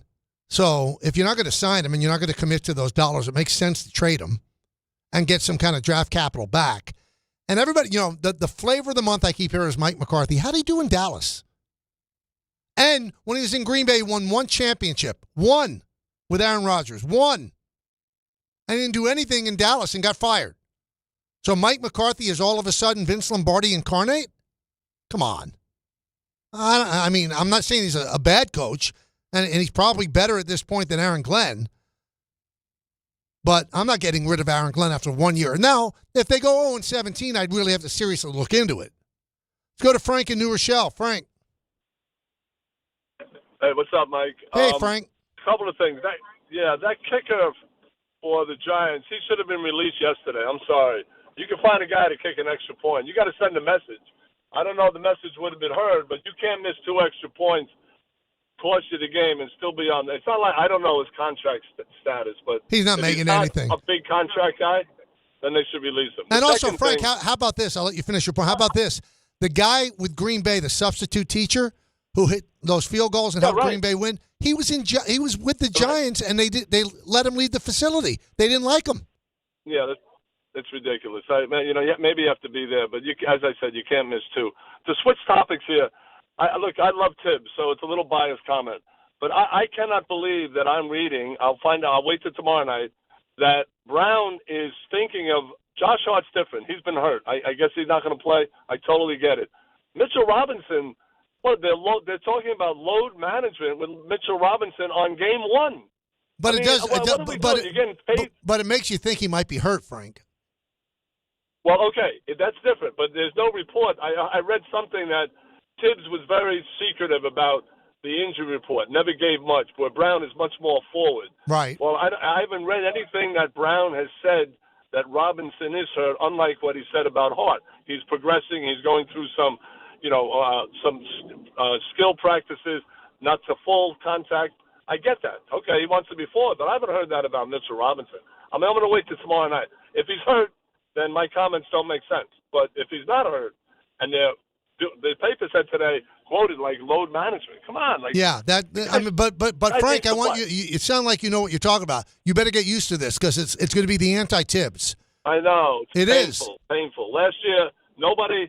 I know Brunson got hurt. He missed about 15 games. Every other Nick, I know the year before and the year before that, there were injuries. I get it. So you can criticize Tibbs. But this guy brought us to the furthest we've been. You know the drill, 25 years. And unceremoniously, he deserved 1 more year to be with this group. Continuity, same group, add Clarkson. You're going to add the kid from Philly, the kid from France. Great. Okay.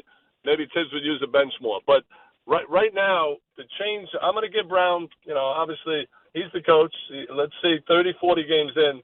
Let's see what we get. The pace of play, really, Brunson's coming off screens now. He averaged 28 a game, and I think he shot 48%, and you want to change that. Really? Yeah, if you turn this into a running team, you're taking away a lot of what makes him great, in my opinion. But maybe they'll slow things down in big parts of the game where he could back in and do the iso ball that he's so good at. But things are going to be different. You're not going to see guys play 82 games. You're going to see a lot of load management. And it's funny to me, Tibbs couldn't get him to the promised land, but he can get them to Game 6 of the Eastern Conference Finals. Make it make sense. And I think that puts a lot of heat on this Knick team and Mike Brown because, all right, Tibbs took to Game 6. If you go to Game 7 of the Eastern Conference Finals and lose, that's not a win.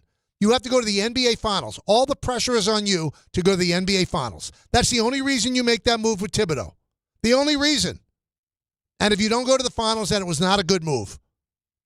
Not a good move. We'll come back with Fred Katz. NBA starts officially tonight.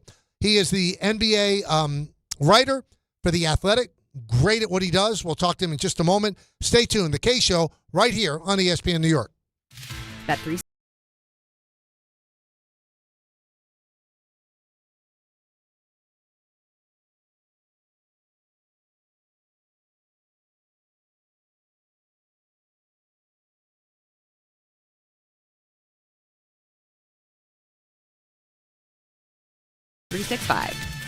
Gambling problem? Call 1-800-GAMBLER. 21 plus only. Must be physically located in New Jersey. T&Cs apply. Make cancer screening a part of your annual healthcare routine. New York Presbyterian offers a full range of cancer screenings, including lung, cervical, prostate, colorectal, breast, and more. Regular cancer screenings could save your life by detecting cancer at its earliest, most treatable stages. Screenings are available across New York City and Westchester. Learn more at nyp.org/cancer screening. Stay amazing. New York Presbyterian. At City Harvest, we believe no New Yorker has to go hungry. With your help, we're on the road 365 days a year, rescuing over 77 million pounds of nutritious food and delivering it free to millions of New Yorkers, transforming surplus food into sustenance, sustainability, and smiles, rallying thousands of New Yorkers to power a network of nourishment across our city. One day, one meal, and one New Yorker at a time. That's how we feed good. Donate at cityharvest.org. If you've been injured in an accident that wasn't your fault, then you need a lawyer who knows New York's unique personal injury and workers' compensation laws. At the Parisman Firm, they have decades of experience handling all types of accident cases and a proven track record of delivering huge results. Their team has already recovered nearly $1 billion for injured New Yorkers. From construction to car accidents and slips and falls, they've got you covered. Call the Parisman Firm now at 718-WORKERS, where your case is their cause. Get the justice you deserve today.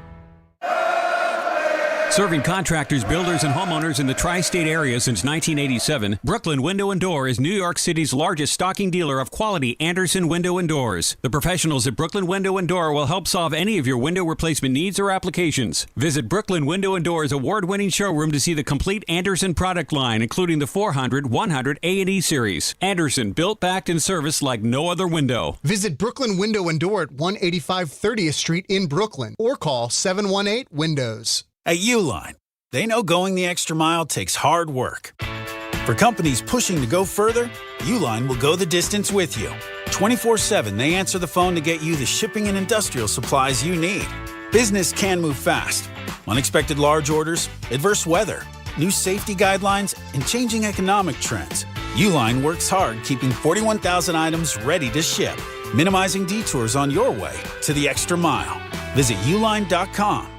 Is college even worth it these days? At Empire State University, it actually is. They are SUNY's leading online university. Flexible, affordable, and built for real life. With more than 120 degree programs, you can study what matters most to you. And students agree. They're ranked #1 in student satisfaction among SUNY schools. Whether you are finishing what you started or starting fresh, your goals are within reach. See for yourself. Visit SUNYEmpire.edu before the next term begins.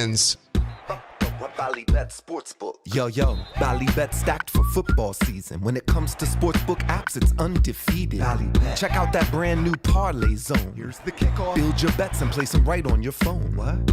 Live bets, daily boosts, and promos. Increase your odds so you can win more dough. Touchdown!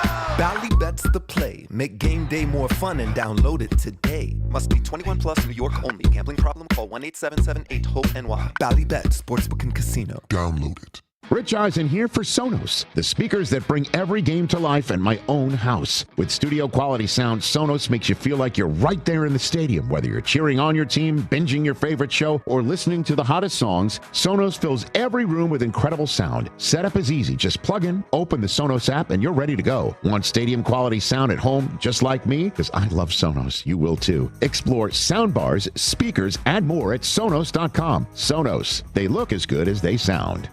Your ambition just met its match with Robinhood. Trade stocks and ETFs, options, futures, and crypto all on one platform. Get started today at Robinhood.com/yourmoney. Your money, your move. All investments involve risk, including loss of principal. Options, futures, and crypto trading carry significant risk and may not suit all investors. Securities offered through Robinhood Financial LLC, member SIPC. Futures trading is offered by Robinhood Derivatives LLC, not FDIC or SIPC protected. Crypto offered through Robinhood Crypto LLC, NMLS ID 1702840, not FDIC or SIPC protected. Portfolio management offered by Robinhood Strategies, an SEC registered advisor.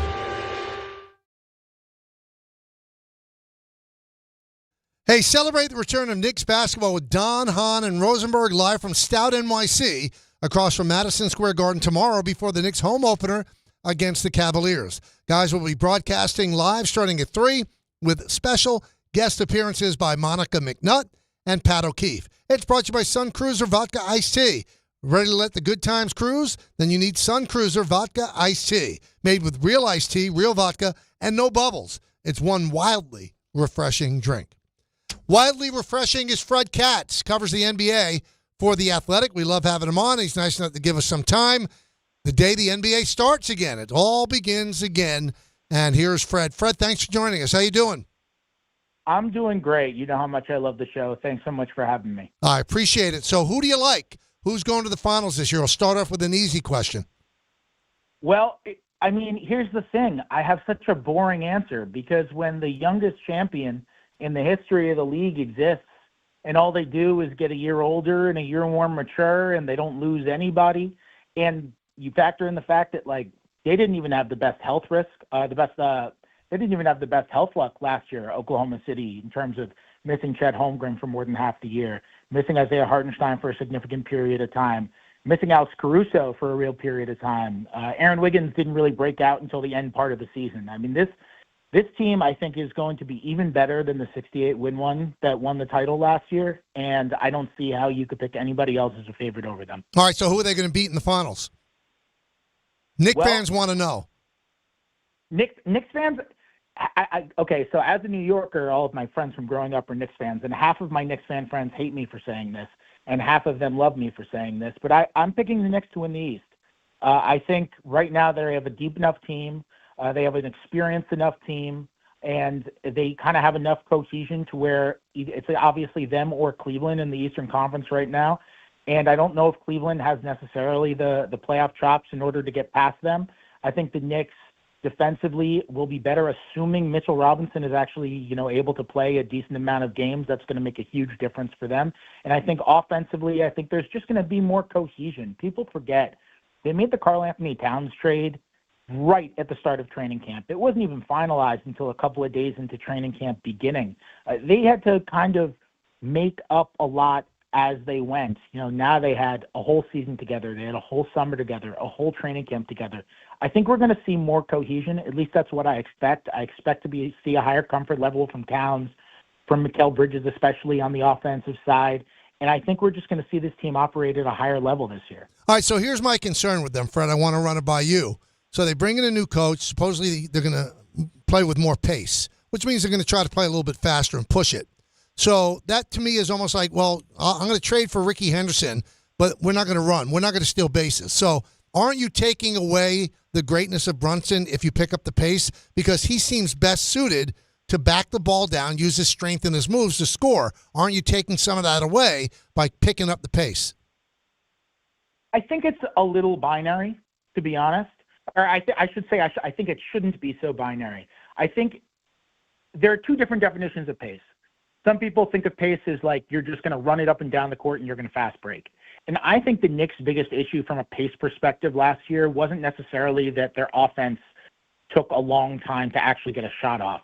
It was that when they were at their worst moments offensively, they took a long time to actually get into the offense. And that's something that's really been the focus. You watch those Indiana games from the conference finals last year, and there were so many moments where they're not running their first action of a play until there's 13 left on the shot clock. And what happens there is, even though Brunson is unbelievable in the half court, and he's unbelievable in tight spaces, and the guy can just make something magical out of absolutely nothing on so many different possessions, you're going to afford him so much more time and so much more opportunity if you start that possession with 19 on the shot clock than with 13. Because then if something works, he doesn't have to create magic. He can swing to the second side. You could run another play, and maybe he can get an easier shot, or someone else to get an easier shot. And I think that's the prime objective I was looking at the numbers, actually. I'll have a story out in the morning on kind of how the Knicks are trying to implement this pace.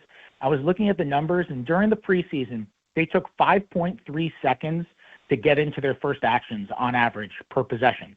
That was the fourth highest pace in the NBA during the preseason. Super small sample, just the preseason. But last year, they were third to last in the league in that stat. And if you listen to kind of all these analytical studies, they all kind of say the same thing. The earlier you get into your offense, the greater your expected offensive efficiency is going to be. And that's kind of what the Knicks are trying to improve right now. I agree with you. They don't have the personnel to just be like, we're going to fast break all the time.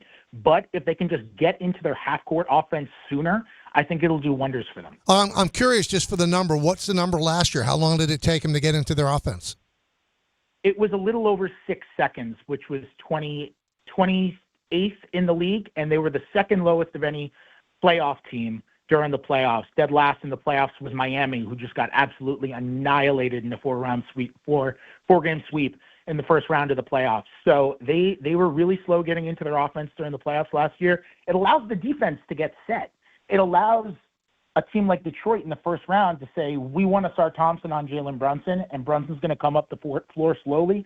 So we're going to start Asar Thompson on Brunson. We're going to start Dennis Schroeder on Brunson. Or if you're Indiana, they were trying so hard to get Aaron Nesmith switched onto Brunson. They were trying to get Andrew Nembhard, switched onto Brunson from Nesmith. And Nesmith had an easier time being able to pick him up because they were just kind of moving it slower against Indiana's full court press. If you're able to get into that offense quicker, you can maybe get a mismatch before even having to run in action. Like, you're going to maybe be able to create some more ideal matchups and have an easier time for yourself later in the possession if you get your work done earlier. All right, so you're looking at the Knicks and the Cavs in the East. We're kind of eliminating, I guess, because of the injuries, the Celtics and Indiana. Is there an outlier there where you think they could make a run? Is Orlando ready to make a run? Is Atlanta ready to make a run? Is Detroit ready to take the next step? What's the team that's on the next level after the Knicks and the Cavs? Yeah, I would say it's and Milwaukee too. Orlando, right? And Milwaukee too, because Milwaukee's got the best player in the conference. So even though their roster construction is kind of all out of whack and they don't have a lot of guards and they have a lot of bigs, when you've got the best player in the conference and you're going to have the best player in any Eastern Conference playoff series, that always gives you a chance. But I would probably say Orlando, even though they're young and they're unproven. Defensively, they are just such an unbelievable chore. And even last year when they had this season that was just filled with injuries, where Banchero got hurt and Suggs got hurt and everybody's shot just fell off a cliff, nobody wanted to play them.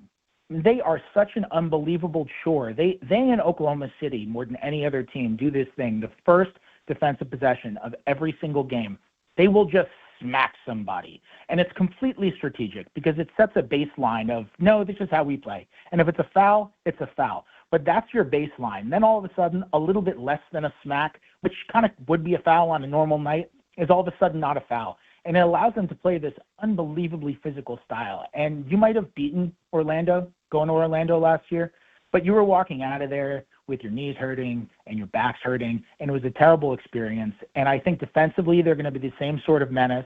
They brought in Desmond Bane, who helps with a lot of what their issues were in terms of offensive creation, in terms of shooting, movement off the ball. I think Tyus Jones will bring a steady presence as a backup point guard. And look, if Cleveland or New York does not win the Eastern Conference, then it is a huge upset no matter who it is.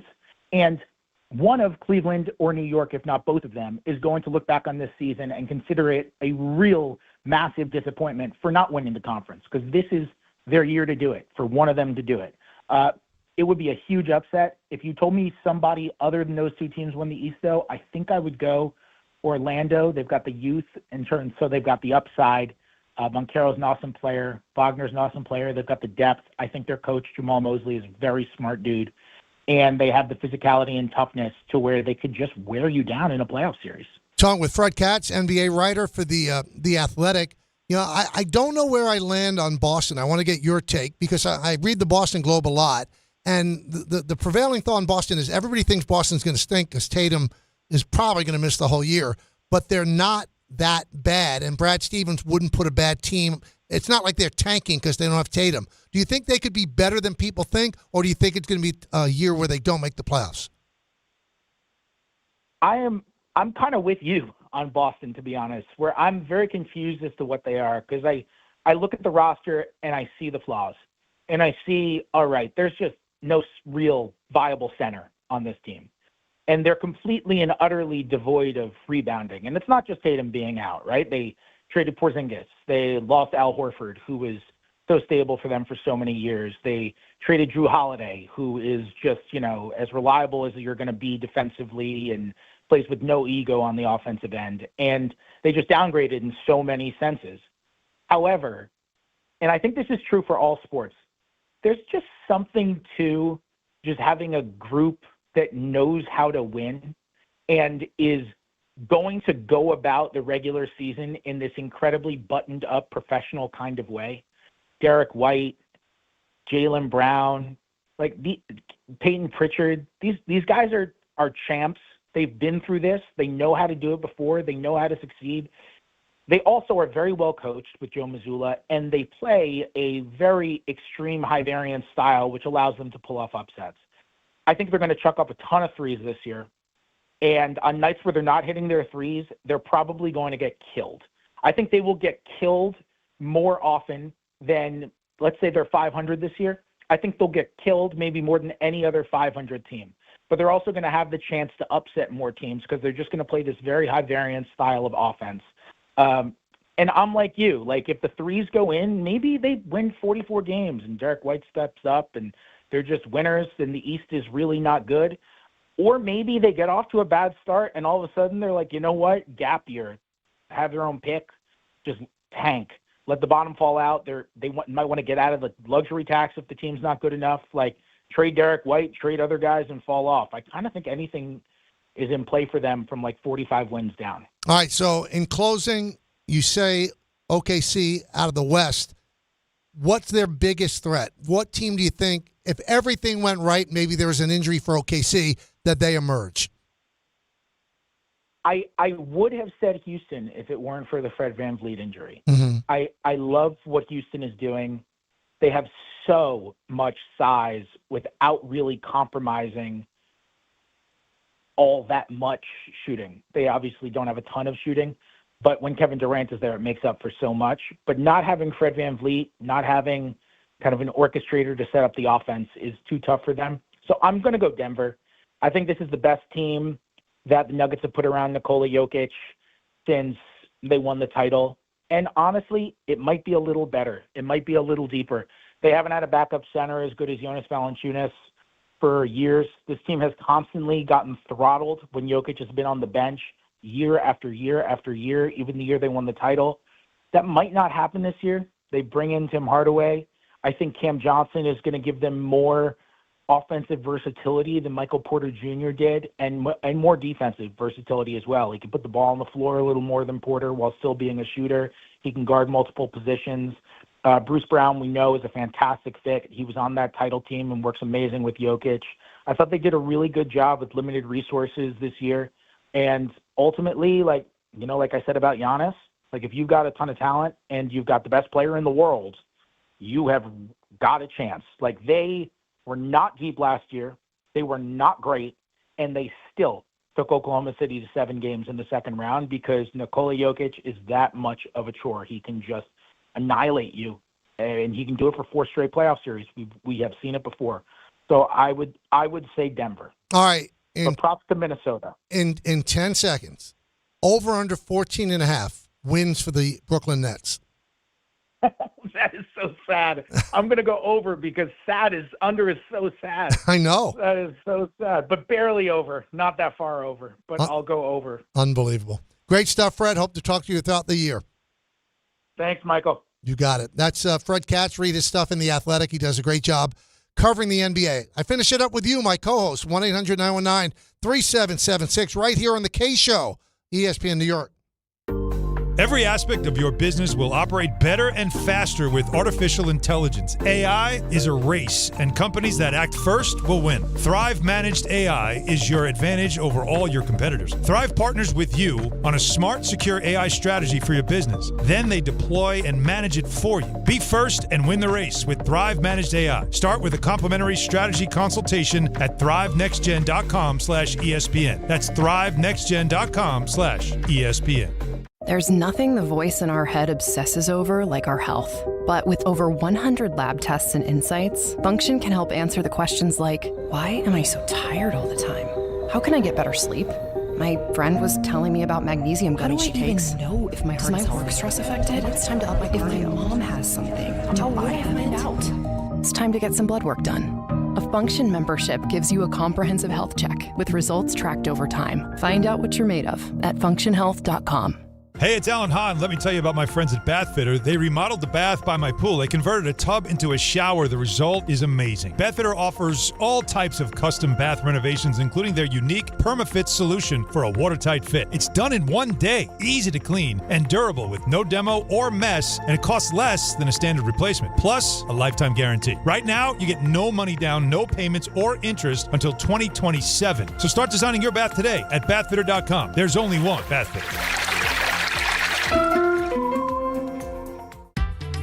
Score a win this game day with Amazon Pickup, the MVP of package pickup. Need that new football jersey for the big matchup? With Amazon Pickup, you can collect your order from secure Amazon lockers or counters near you on your schedule. Whether you're running from work or home or straight to the tailgate, Amazon Pickup makes it easy and worry-free at no extra cost. Don't miss kickoff. Grab your gear and your packages when it works for you. Find your nearest Amazon Pickup location at amazon.com/pickupmvp. That's amazon.com/pickupmvp.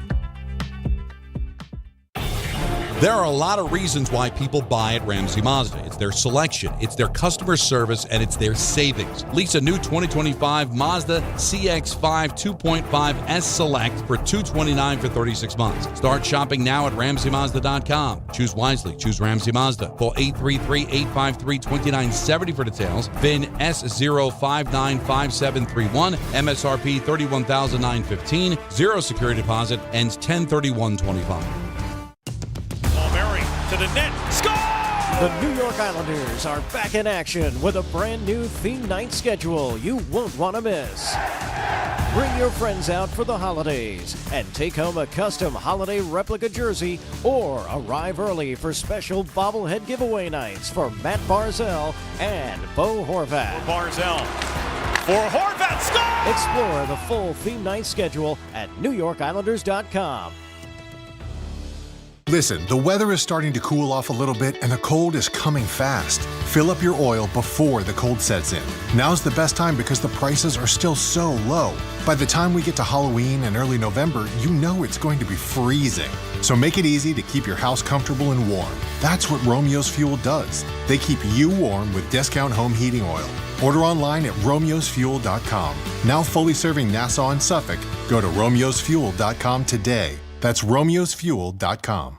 Rich Eisen here for Sonos, the speakers that bring every game to life in my own house. With studio quality sound, Sonos makes you feel like you're right there in the stadium. Whether you're cheering on your team, binging your favorite show, or listening to the hottest songs, Sonos fills every room with incredible sound. Setup is easy. Just plug in, open the Sonos app, and you're ready to go. Want stadium quality sound at home just like me? Because I love Sonos. You will too. Explore soundbars, speakers, and more at Sonos.com. Sonos. They look as good as they sound. Harry Douglas here. Fellas, it's time to step up your grooming game. Manscaped just leveled up with the Lawnmower 5 and the Chairman Plus, two powerhouses built for unmatched precision, comfort, and control. Whether you're cleaning up before a night out, preparing for a big meeting, or getting ready for a game day, Manscaped has the tools to help you look and feel your absolute best. These aren't just old school clippers. They're engineered for modern men who take pride in their daily routine. So upgrade your grooming gear and experience the difference. And now you can find Manscaped products at your local Walmart. From the regular season to the Super Bowl, ESPN New York is your destination for football.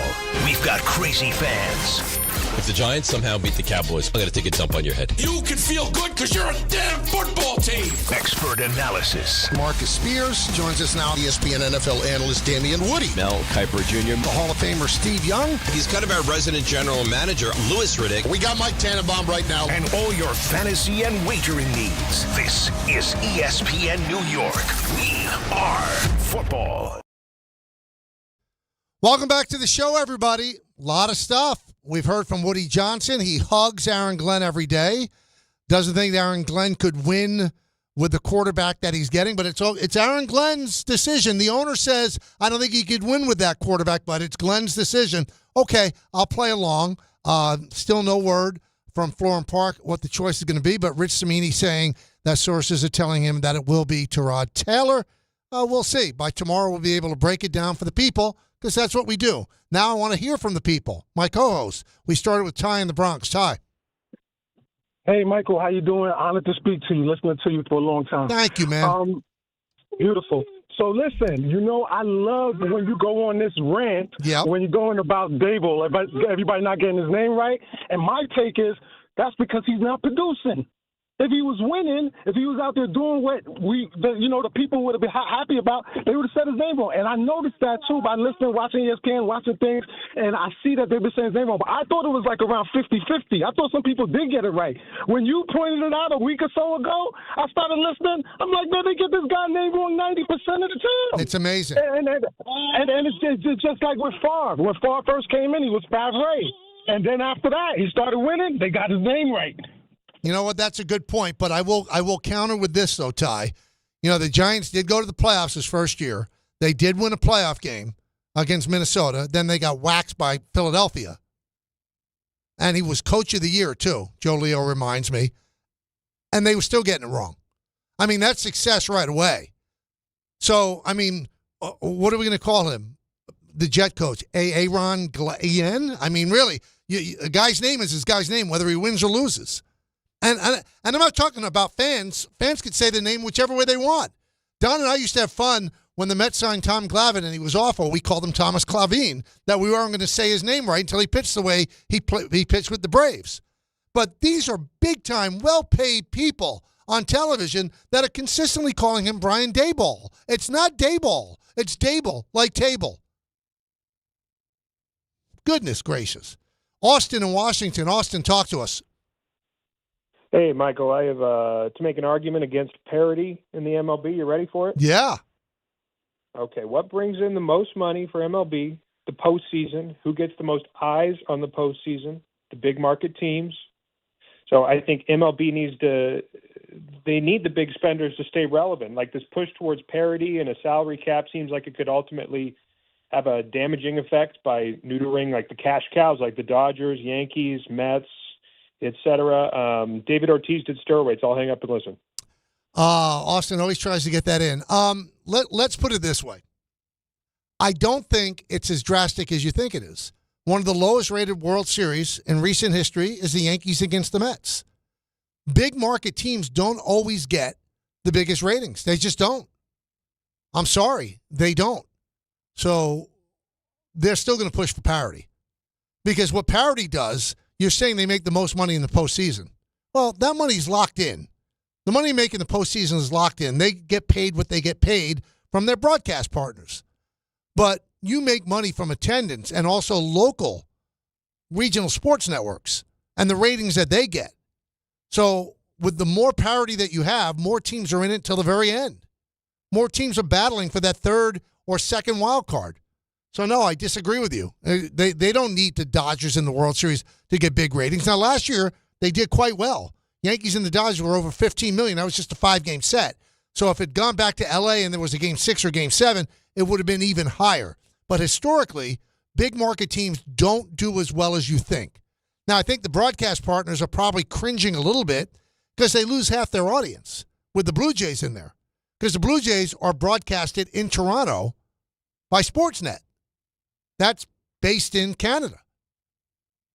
So since this is a regional sport where, the home team fans tune in to boost the ratings, Toronto fans are not going to be watching Fox. They're just not. Dodger fans will be watching Fox. but not Toronto fans because they'll be watching Dan Shulman and Buck Martinez and Hazel May on Sportsnet in Canada. It's very complicated. It really is. But you want parity because you want teams to be alive late. You don't want a team like the Rockies that's out of it immediately. You don't. Now, would it work? Maybe. If every team was required to spend a certain amount and there would be a floor as well, I think it could bring everybody a little closer. But if the Dodgers are committed to spending $500 million next year and they get Kyle Tucker, it's not great for the rest of baseball. Well, maybe it is. Maybe you have that Goliath at the top of the mountain that every year you try to knock off the top of the mountain. But time will tell. Negotiations don't start till next year anyway. We got a lot to do. The NBA season starts tonight on NBC and Peacock. Don Hahn and Rosenberg coming up in just a moment. Maybe during their show, we'll have a decision by Aaron Glenn who the quarterback's going to be. The Knicks start their season tomorrow at Madison Square Garden against the Cavs. We'll be all over that. So you can join us again tomorrow at 1. In the words of Billy Joel, life is a series of hellos and goodbyes. I'm afraid it's time for goodbye again. See everybody. Have a great day. Talk to you tomorrow at 1 o'clock. Did you know women account for 2/3 of all Americans living with Alzheimer's and 2/3 of all Alzheimer's family caregivers? Join the Alzheimer's Foundation of America at its Women